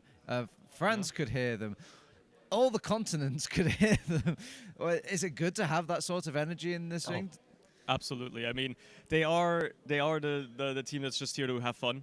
And we did say, are they gonna be? What's the mental gonna be like heading to map 2? As Juan and I both said, they don't care. They're gonna reset immediately, and now they're gonna be feeling very good about themselves headed into our third map of Snakewater. So yeah, no, they're just having fun, right? And nothing's more fun than winning. I think that's exactly the energy you want to bring to LAN. I think especially if it's a grueling close map, that just exacerbation of just being like, oh, like we finally did it, we beat them. That's wonderful. That's exactly what you're here for, yeah. Ronz, you're not only our French expert, you're our TF2 expert on the couch. I'm pretty sure you've got more experience than all of us combined in this little analytical desk sofa combination. If you had any wise words to say to your French compadres, like what would you suggest to them? What do you think, what do you like, what don't you like? What wise words would you give them? I think, I mean, Snake, I think it's going to be, I mean, we played them on Snake yesterday, we rolled them, but if we... Don't do that! But if we, like, they watched the games, like, straight, like, for 2 hours yesterday, I think they're ready for Snake, really. They figured out some things. I don't know if Yak is going to play like we did. Probably not. So I don't know if they're because I feel like they were ready for us. I don't know what's going to happen on Snake. I feel like Forfens should take this, though. I don't know, we'll see. But I think for the biggest thing I could give them is just like, don't stress and let Brugman call the plays. Because right now it's like, people are complaining or blah, blah, blah, like thinking, oh, we should do this, we should do this, we should do this. It's not going to be good if people are acting like that. All right, certainly, obviously, Ronz gave us a little bit of a prediction of what he thinks that Forfens are going to take the Snakewater map coming up. What do you think?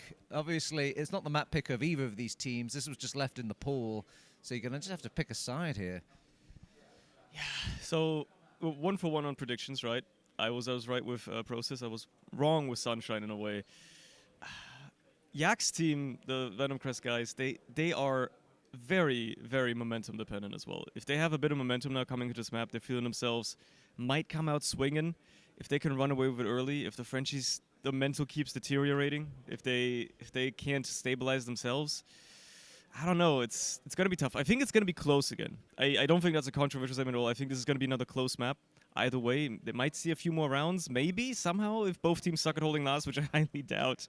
But it will be close. I wouldn't be surprised if it goes to Golden Cap. Wouldn't be surprised if it goes to Golden Mid even, and we run behind schedule. But it is what it is. It's a close match, and it's anybody's game, honestly. It really is anybody's game. Wandum, tell me, Snakewater, who winning? So, I mean, so far, I'm right. Both maps. And I think I'm going to stick to my guns and say that I think that now Venomcrest have the momentum. They also, I saw, while we're running this desk, we have the players walking to and from the bathrooms here, and I saw Yak got to exchange some words with one of the French players as well. Yak seems brimming, smiling, full of energy. I think, okay, so here's the thing. Venomcrest, they have the momentum right now. They're going to ride that really well. It's what they're super, super good at, is riding this momentum and the positive vibes that they do have. But you also, like, we need to remember that I feel like probably, I'm just doing this from the top of my head, but you think about the teams that have been in the most Game 3s recently throughout the last, even like 2 ETF12 seasons, the Frenchies have been in the trenches.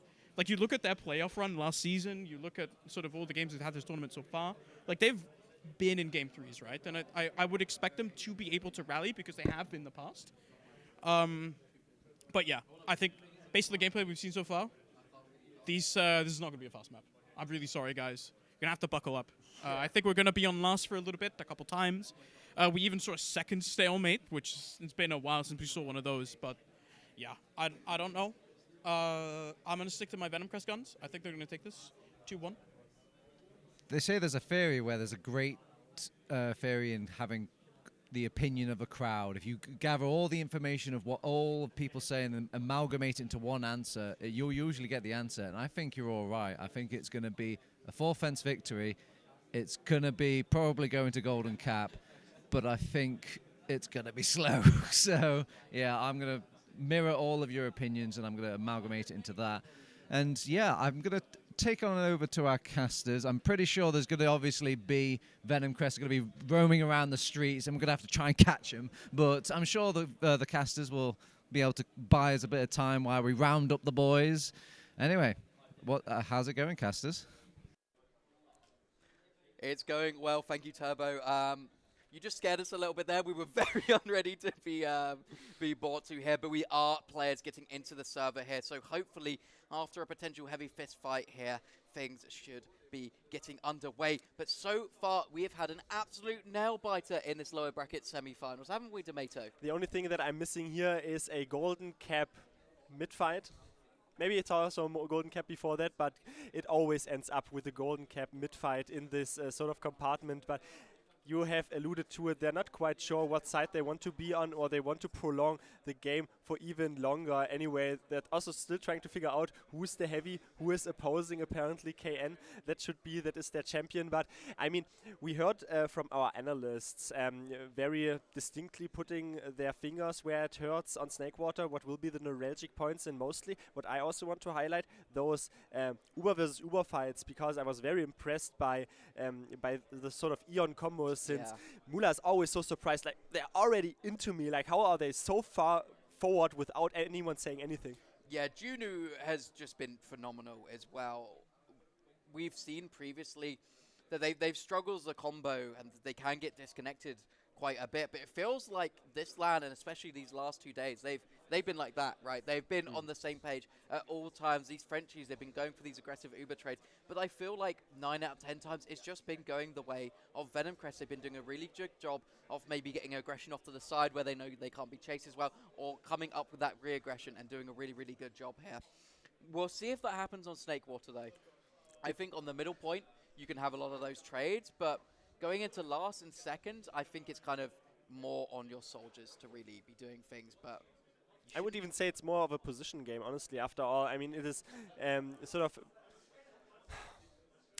I see heavies now. I got my view a little bit distracted by heavies, but what I really wanted to say, it's also Snakewater last could be the sniper show all along, so we have a complete framework brought to us. Since we started out on Perma Sniper, we might end on Perma Sniper. I think we've got to watch this heavy fist fight here. I think we've got to see who wins. It's going to be Kubi against KN here. It is going to be the skull of KN we're watching here. Gets the first hit out here. Slight advantage. But Kubi, he's disrespecting the rules. He's not playing inside of the zone here. It's disrespectful. He's hitting absolutely everything. 0 hits from Kubi here. On land, KN! You're going to get easily diffed here. KN was cornering him, and he's putting the shivers in the spine. With his melee weapon, apparently. But anyway, that was also him leaving the ring. I hear no bell, but apparently that was a KN. And now they can decide their fate on which side they want to start on. It's really funny as well, because I don't have any insight. Like, I never heard anyone saying, "Oh no, I really want to play red on Snakewater." Yeah, no, really I want to have play no idea why they want to play it on this map in particular. But it seems they do, and it is Venomcrest winning that one out. They're going to start on the blue team here. Now we're into our final map. Obviously, this was just the remaining map in this pick ban. No one specifically picked this map. This just was the least hated of the two maps here. I'm trying to think if we've seen either of these teams on Snakewater yet. I can't quite recall it, honestly. I mean, I was mentioning it before. They have only really competed against each other on Gullywash. That evidently also is a 5 SCP map, but very different flow on Snakewater. I always say I really like Snakewater, but it's also very tightly knit, but not as tightly knit on some certain points on Gullywash, because it's not that of an enclosed area. Like, soldiers can still leap in.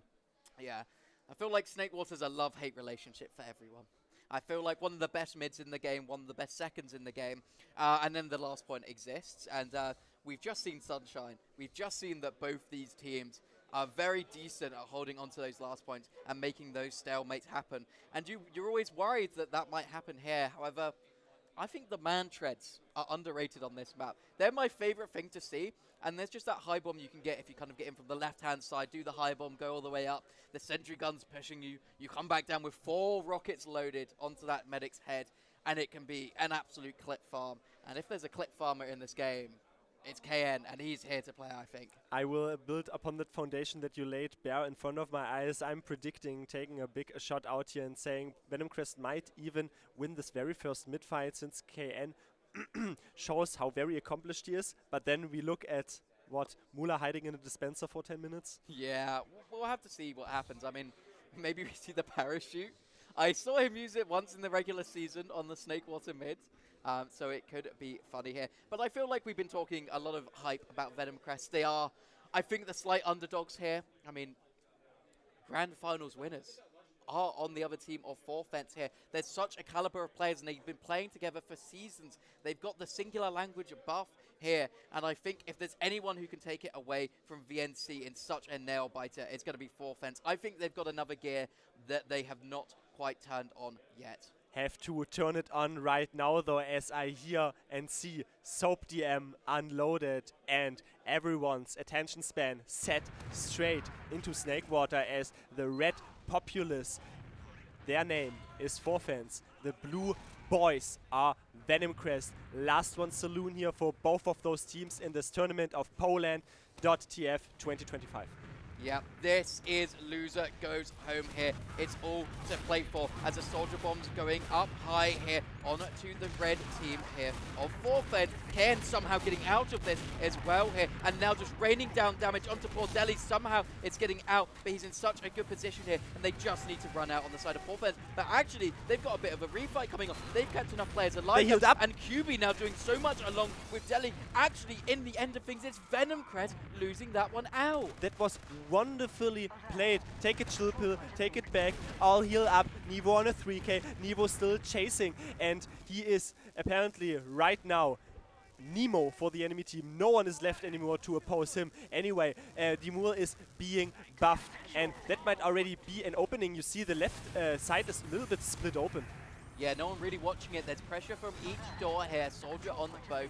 And they're not really able to defend this super hard. Only a level 1 sentry, and it's getting pistol spammed down by a scout of all players. Deli taking down low will be the death and will be the thing to stop this push. The level 1 sentry gun was enough to deter this enemy soldier, but now I had not even left that much gray area in my prediction. No, it was apparently completely flipped. Venomcrest losing the first mid-fight, and now poLAND trying to take a suicidal wave. It starts with bombing both soldiers!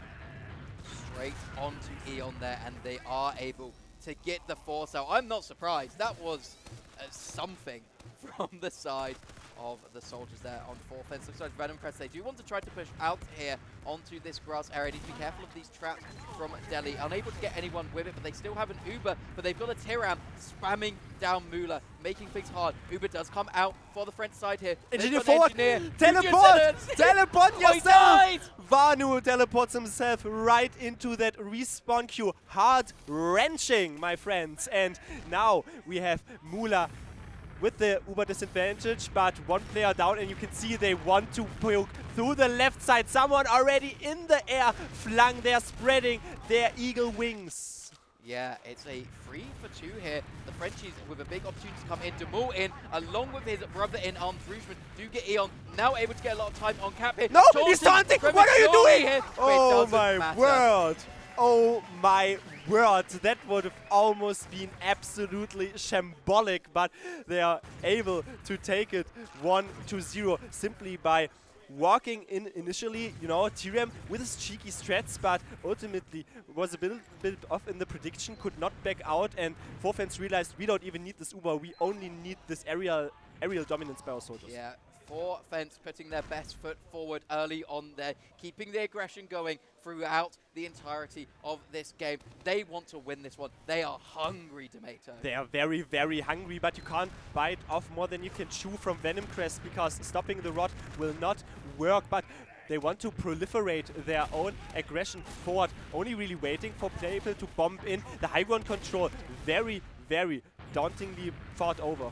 But we've seen the refight so many times for the ForFans side, not this time. Rougeman absolutely deleted mid-air, but the high advantage has gone the way now of the Frenchies, losing KN to full damage there as well. It's not a good start to Ram. Will follow up, but this scout surely is going to be able to get him. Eventually not enough.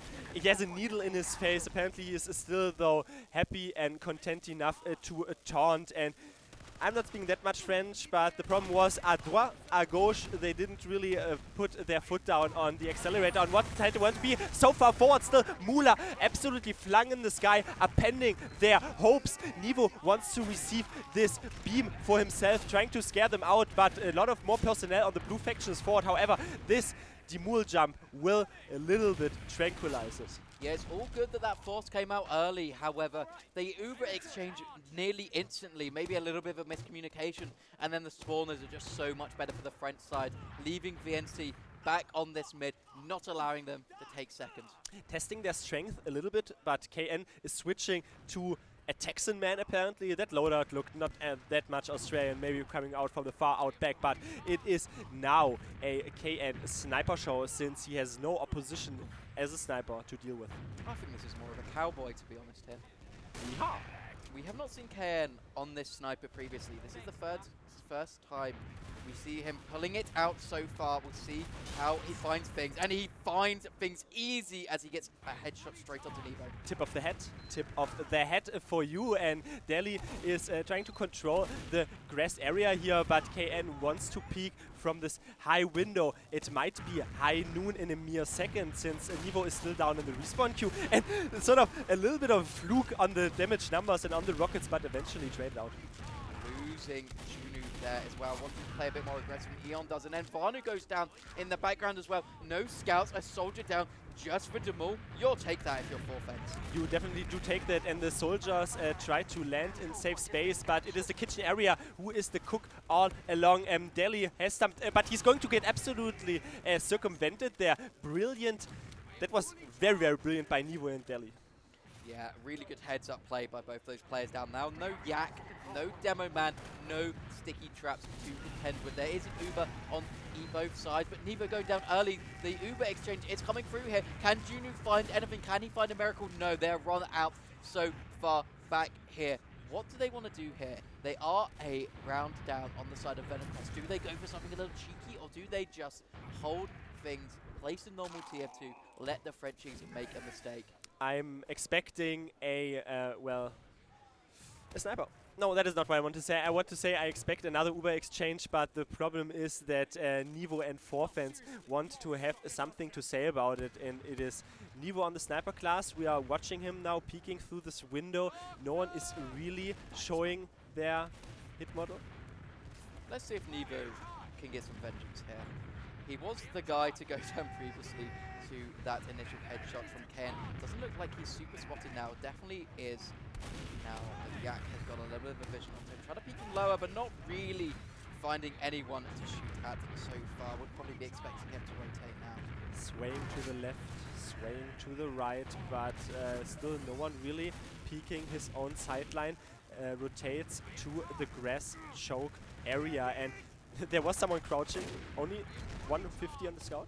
Yeah, 150 on the scout might enable a soldier bomb to come through here if they want to do something, but no one really in position. And Venomcrest actually busting into this sort of area. Take down Brugman during all this. Nice rocket from Taram. So that's one player down now. And it's still Nevo just looking at grass. Someone needs to be the strong mule here, the carriage, you know, to put Forfence through. But the scout is called out, tried to initiate on Nevo. Vanu falling down. The mule follows up afterwards. Yek, however, has stickies, and that was very nice telegraphed. Look like they might want to take a trade here, but it's actually a bomb coming through from KN. Finds the force here.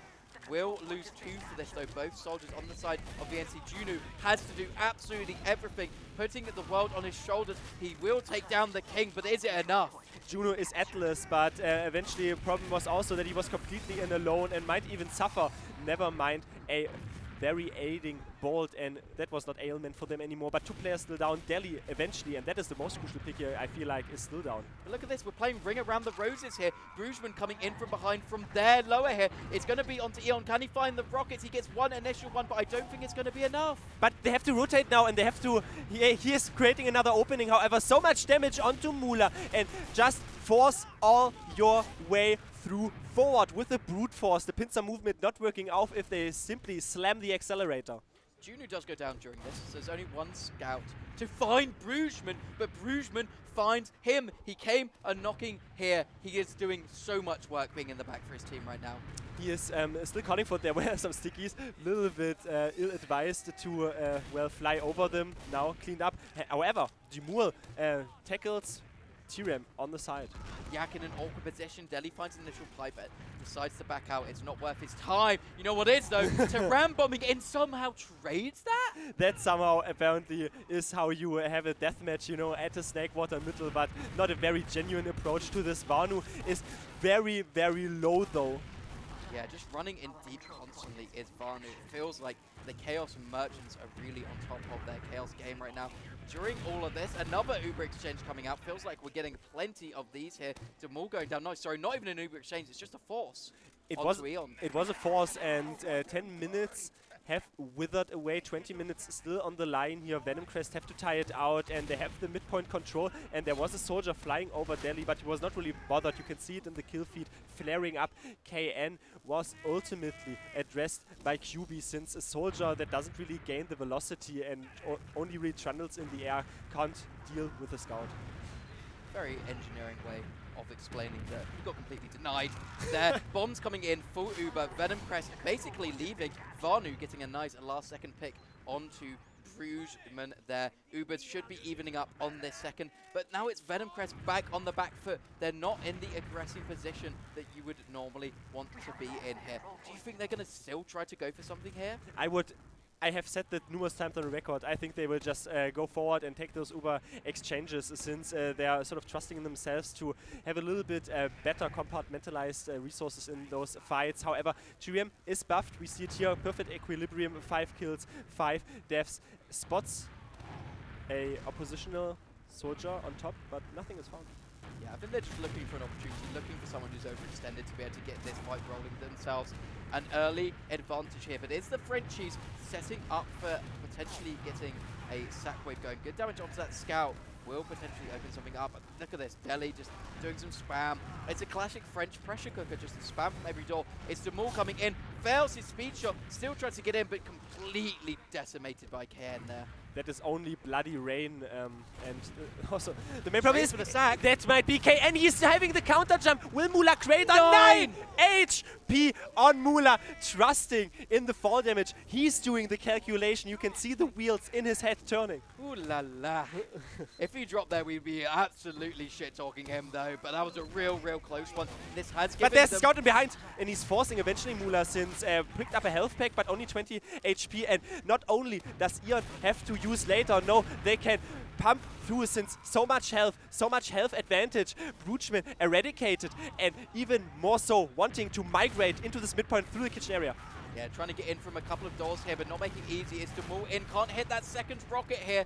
Will lose out 2KN here. And now Venomcrest looking like they should be able to mount a reasonable fight. But Nevo on the back does get yacked. Now he's finding 2 scouts in his face here. But now it's still a 3v3 once again here. And it's a high ground for fourFenz. And look at this, poor Venomcrest. They look like they have such small advantages, but it's always one player getting in behind doing absolute work for the Frenchies. It is still an Uber advantage since Mula was eventually cleared off the map, and it is 70% Uber advantage for Eon as they are impartially neutral here apparently, looking at this profile name, but it is Demul only on top. They are spamming it from afar, and you can see how slowly they want to take positions, but Demul is bombing in, and Eon doesn't have it.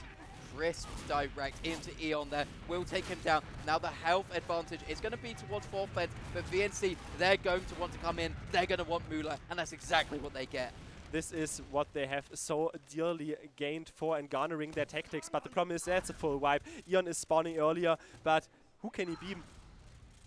Yeah, the Uber advantage going to be minimal here, and it is going to be fourFenz. Trying to cap out second here, should at least get it. Going to be hard to defend without a medic there, so I would expect them to back out a little bit, but if these traps from Delhi can get something, it puts a real thorn in their side, but it looks like they might not even want to. There's already an engineer up for Vanu, and they're just going to be chilling. It's very, very difficult. Now Venomcrest are set onto their own last, and it is them really having to take it to a tie, but Nevo is beamed. They are building their Uber up enough, and then we can start it. Juno is on the dead ringer apparently, only rechecking off classes in the spawn. Yeah, just seeing if they've got any funny business going on here. I feel like we've been making it sound a little bit dire. Like, this is 5 minutes remaining. VNC really need to get something going. But there's still 16 minutes left on the clock, and fourFenz are only 1 round up, right? I think if you're VNC here, obviously you don't want to be on your last. You never want to be on your last. You always want to be on the front foot. But it's okay to reset things here. Their mids have looked pretty good, and it feels like when the tough times get going, they kind of pull something out of their left pocket and like make a good mid, get Mula, get Eon out, and I think they can definitely do that here. Also, only 1 hero shot it takes here, and we are watching Juno in the past 1 minute. Eventually not really finding the sniper side lane. We see the sentry gun is shooting from the left, and that means the Moon is bombing in from the right. Eon is again power outaged. Eon completely decimated. They're dropping the Uber as well here. So it's going to be full Uber advantage, and there's going to be no hills to mount any sort of repush. Juno looking for a hero shot here, standing on the barrels, but thinks better of it here. Don't want to be another player down. Now the Frenchies looking for an opportunity for a second round. They are definitely looking for it. I mean, they have been able to decimate Eon on those suicidal waves, and they are opting to go through the under area. You can see Delhi is buffed 260 HP on him, and Juno is looking at the wrong angle right now, or well, at a very different angle. It is 150 HP, but the left side is officiated by those red players. Uber comes straight in here, straight onto the sentry gun, taking down no players. Lost their life quite yet. Spawners coming in on this left-hand side. It's a crit out, takes down Delhi. That's very nice. Only 3 players left alive on fourFenz. I think VNC might want to push this one out. Crits Frontier Justice, and Demul is walking out, jumping out. That over was for naught. And however, we are still in the sort of predicament here of 1-0 for fourFenz, but eventually, where do they want to take it? It seems to be the SAR area. Looks like it's going to be Saw met by a soldier here, going to make things a little bit difficult. Juno taken down early once again here. You can't be losing your scout in these sorts of fights here.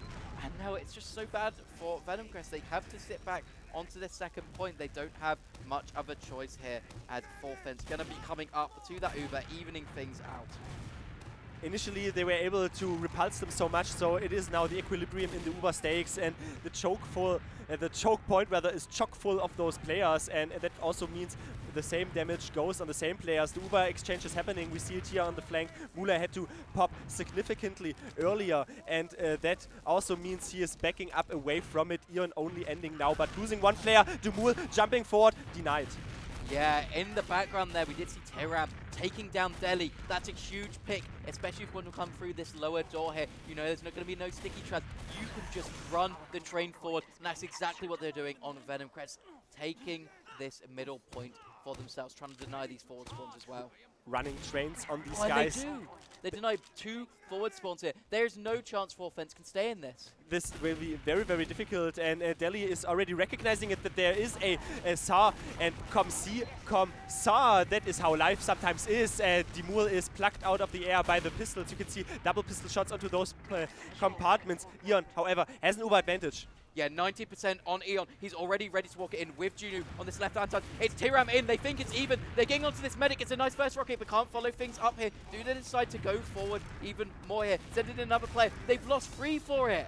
That was a little bit of a fluke, honestly. They were not counting their cards right and not counting the uber percentages right. And even still, Eon is forced. A scout snuck through under. QB is eventually eradicated off. Can they rip off Nevo? Never mind. He is walking out. He is having his fitness. Zumba, KN, however, completely obliterated.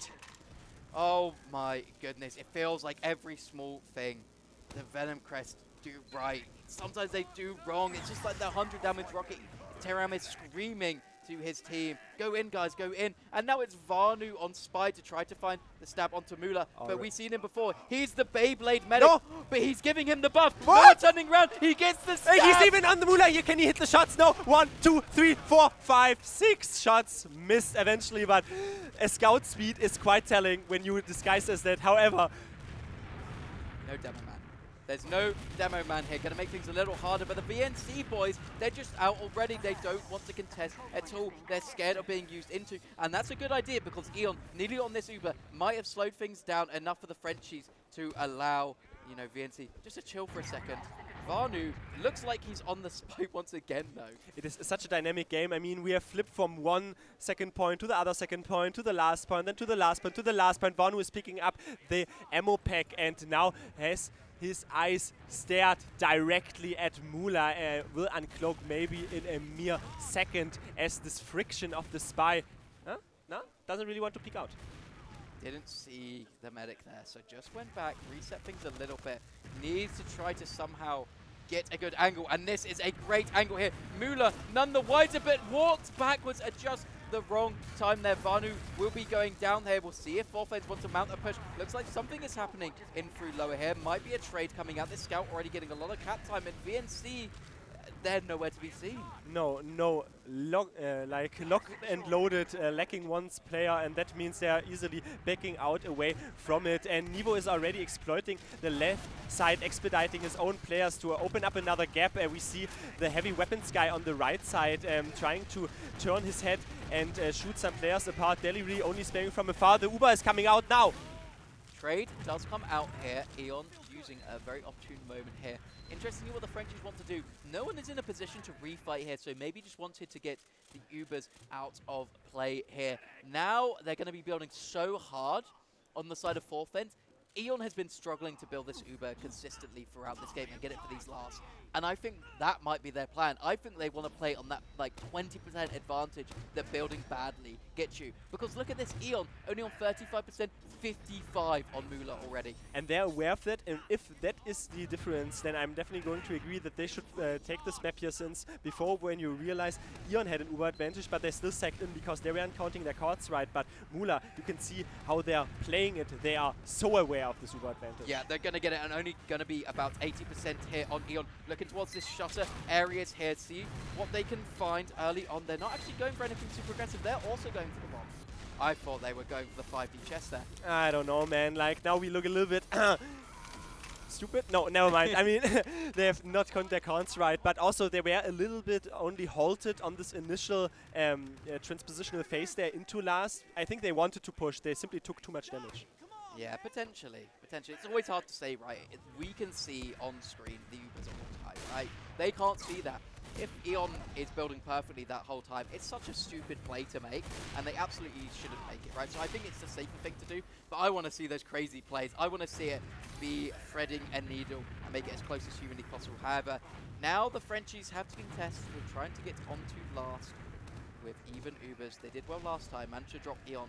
Can they manage to do the same again? Don't worry, it will be energetically racked up to the maximum in a mere second. I am hoping, I am trusting, I am picturing. Well, the skip jump to come in. You see, behind the truck. Unfortunately, truck and loaded. But now Blutschman is bombing. He is only then elongating his own jump on the fence. hitting a little bit of an edge bug there, very cheeky from the Bruges. Was maybe thinking he could rebomb or get some more damage. Unfortunately, not able to. 2 soldiers down now for Fence. So at least one is just rolling out now. It's now time for Junior to try to hit a headshot. Can't find anything. Vanu going down in the background there. That's no engineer, but it's no sniper as well now. That's a huge advantage for the French side. And not only do they lose Juno, they also lose Vanu. Vanu wanted to help in this entire fight since he had volunteer justice crits. You could only hear it if you have your sound high amped up. And Deli rather a little bit in a predicament. Even still, clean up. Yak and Taram coming together perfectly there to find that pick on Deli, just stuck in a corner. But they still want to try to make something out of this. They know that that sentry gun is only level 1 here, but Taram going to fight in the background as well here. And look at this, they've lost 4 for this. Not the succinct push that you want to have out. They were able to find Eon before, but they were not really able to do it now. It was Nivo hiding, or rather holding on the shed area, but you see 3 players jump in from 3 different angles. It's very difficult to even make that choice. You just back out. Yeah, not much Nivo can really do. There was maybe you can get your spawners in time, but they'd been down for so long. VNC was so fast to get onto that second point. Deli's shot! Deli hitting 1 shot. Can he hit the second? Cannot. Will be taken down there by KN and Vanu.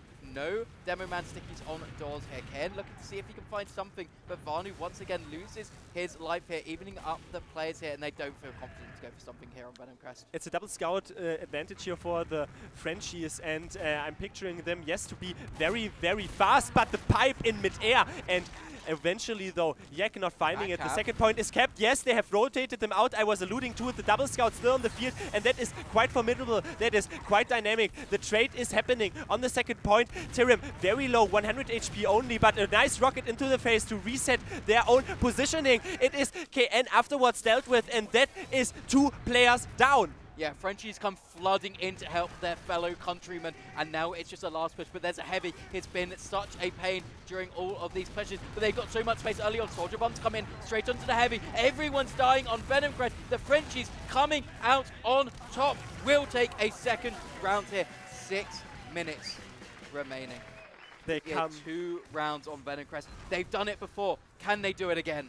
They've come out a swing here. We also see the drop. I'm always getting my viewer a little bit distracted. Yeah, Mula, I can teach you a little bit about Spy, but anyway, afterwards he was not really hitting the pistol shots. Some fantastic sort of initiators there onto those medics. However, we saw the scout rotation really helped out for Fence there. They repositioned themselves and had very decent health numbers. So now it is the 3rd mid-fight. Venomcrest have to pounce back, and how does that start? I'm looking at the sky, maybe high bombs.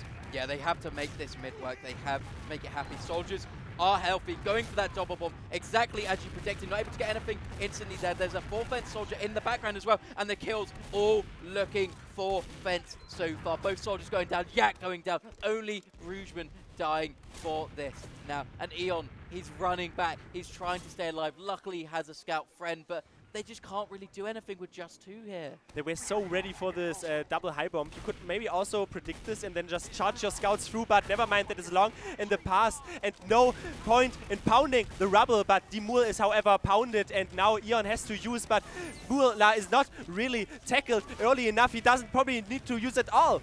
Yeah, he is in absolutely no danger there. That Uber used so early here.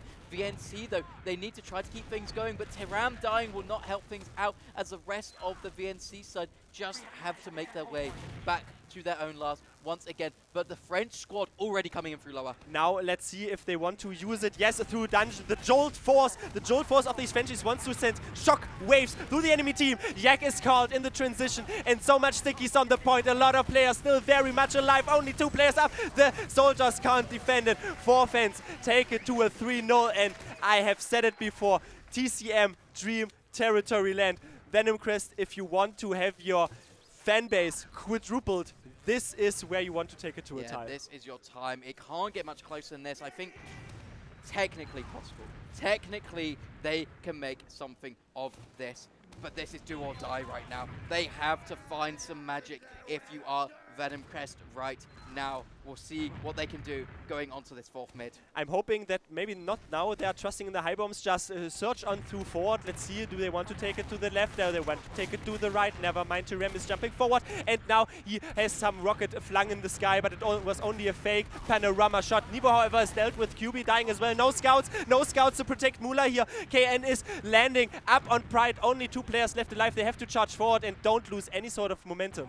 This is nearly exactly what you want. Eon did go down during that, so there's no going to be an uber advantage going into last, but it's still in the realm of possibility there. They need to start getting these players onto point, and they need to start running into this last point instantly. You can see Eon is switching to the crit streak, but you might not even have enough time to build any sort of uber charge up enough. Probably have to already plow completely into it. I don't want to recognize garbage time way too early, because that would be a disservice. You can see they're all conglomerating up on the left side, and let's charge through. Yeah, still playing the absolute hearts out here on the Venomcrest side here, busting their way through the left-hand side. Delhi decimated by KN here, and this is what they need to start things up here. Going to take all the space on the left-hand side, deal with this sentry gun now. Rougemont in, does big damage onto these soldiers, making life difficult for them. Still have not dealt with this sentry gun though. Crits Creek has come up, it's onto Junu. Can he find the shot?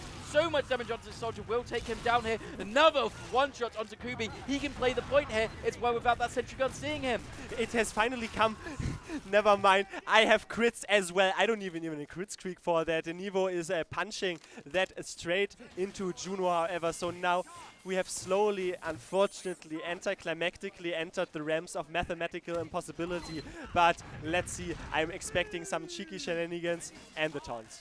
Yeah, absolutely. We got the Yak Spy out here, taking himself into lobby here.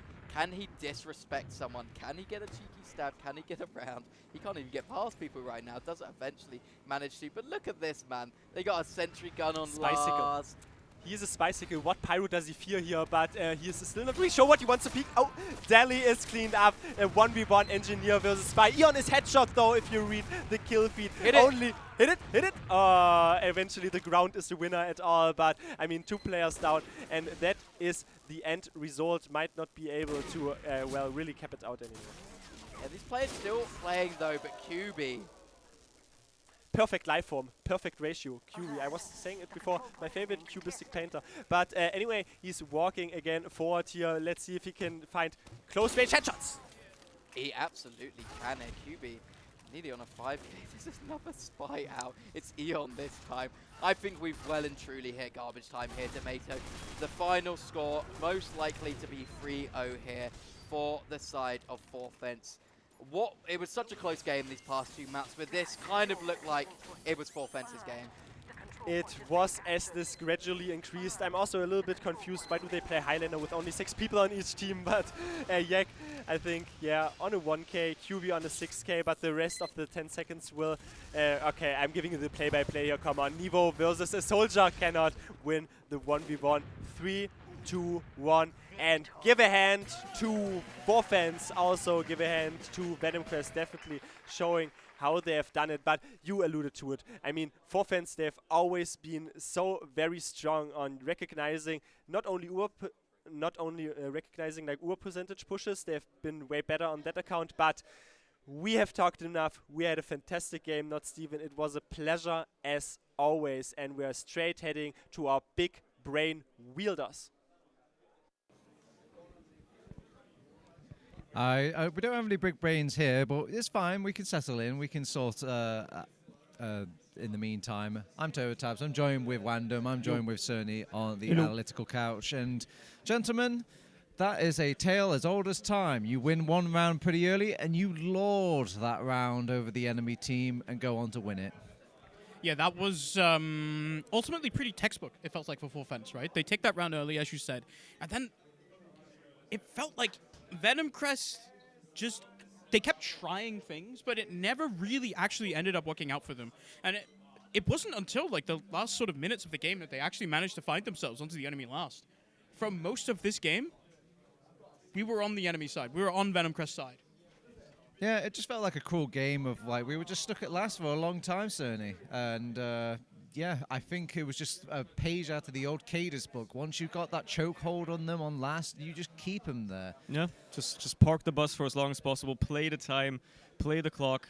We were talking about it as well on the couch here, like, you let him push out to second again, just to get yourself more time to burn. Then they even managed to re-push, make another round out of it, which just basically puts the final nail in, right?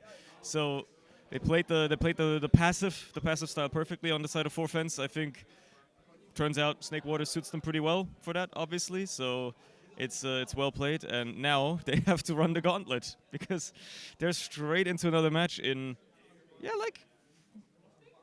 now, basically. Yeah, They have to go straight away. There's really not too much time. I'm sure, I bet we've got some schedules, maybe, something that will like pop up onto the right-hand screen. There we go, look at that. So, even edit it ahead of time. So, yeah, we have a little teeny tiny break until we go into our lower bracket final. It is going to be Mandem versus 4Fence. But before we talk about any of these teams and we go to a break and all that jazz, I want a quick mourn, for Venomcrest. They had a good tournament, didn't they, Wandum? Yeah, they, I think, exceeded a lot of people's expectations. I think most people coming into this tournament would not have expected to see them fourth. Sort of initially, that place was sort of most broadly given to Anti-Side, or maybe even the big bloke land, but they came in strong. They played super close games. Even this lower bracket semi-final was super, super close until that final map, where it felt like they ran out of steam a little bit. But yeah, I mean, all of them, they're playing super well.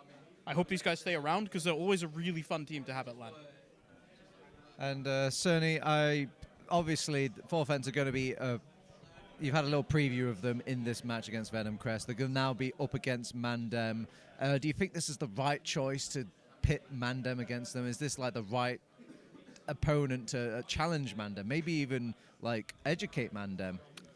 I think it is. It's also the grudge rematch from the upper bracket yesterday, and with one Frenchie with ronz on the other side, there's always going to be a little bit of story, a little bit of tension. I think this is it. Even if it was close, I think the Frenchies have have woken up. They've come into themselves a little bit more. I think they are the better choice out of these two teams to take on Mandem. I don't think Venomcrest, even if the Frenchies lose now, I think Venomcrest would have lost harder. All right, let's give a little sort of like lap of victory here in the shape of logs. We don't really bring out the logs too much, but this was quite a close game, and I know maybe not so much in the scoreline at the end there, but it was kind of back and forth. We were a bit worried it would kind of be stuck at last constantly, and there were those moments, but it's nice to make production panic as well every now and then. But if you had to maybe make a prediction ahead of time, what do you think the logs are going to tell a story of here, Wandum? I think this was a really big game for number 1 Delhi and number 2 the French Scouts. I think QB especially had a really, really good game. Super, super impactful mid-fights as well, where both French Scouts did such a good job of shutting down the early soldier aggression coming in from Venomcrest. There you go, and look at that. You're right on the money. Look at them towering above with a high amount of kills between both of them. Usually one is feasting and one is famining, but everyone is eating tonight, certainly. It's on point. Delhi, top damaging, top frags for both of those scouts. It's almost like he watched the game and paid attention. No, but it shows, it tells a story. I mean, KN also, though, being valuable player here for Venomcrest, really trying his best to put the team on his shoulders, like putting in a lot of work. I mean, together with his scouts, to be fair. I mean, they both kind of similar, but yeah, just like really putting in the work. And I think it also shows how the map went towards the tail end. I mean, look at the medics. Yeah. Eon died more than twice as much. Yeah, basically, there was a difference between the medic deaths as well. There was also a difference in damage between the two demos. So I think it's just, again, those mids not going the way of poor Venomcrest, and then obviously the round not going the way of poor Venomcrest. And it's always tough, TF2 just being down in these serious games as well, because I feel like defense just doubles in power once you get to really serious territory. But anyway, before we head our French compadres over to their next game, we should probably give them a little break. And thus, we should probably give you guys a little break at home. So don't go away. We will soon be back with our lower bracket final here, Mandem versus 4Fence.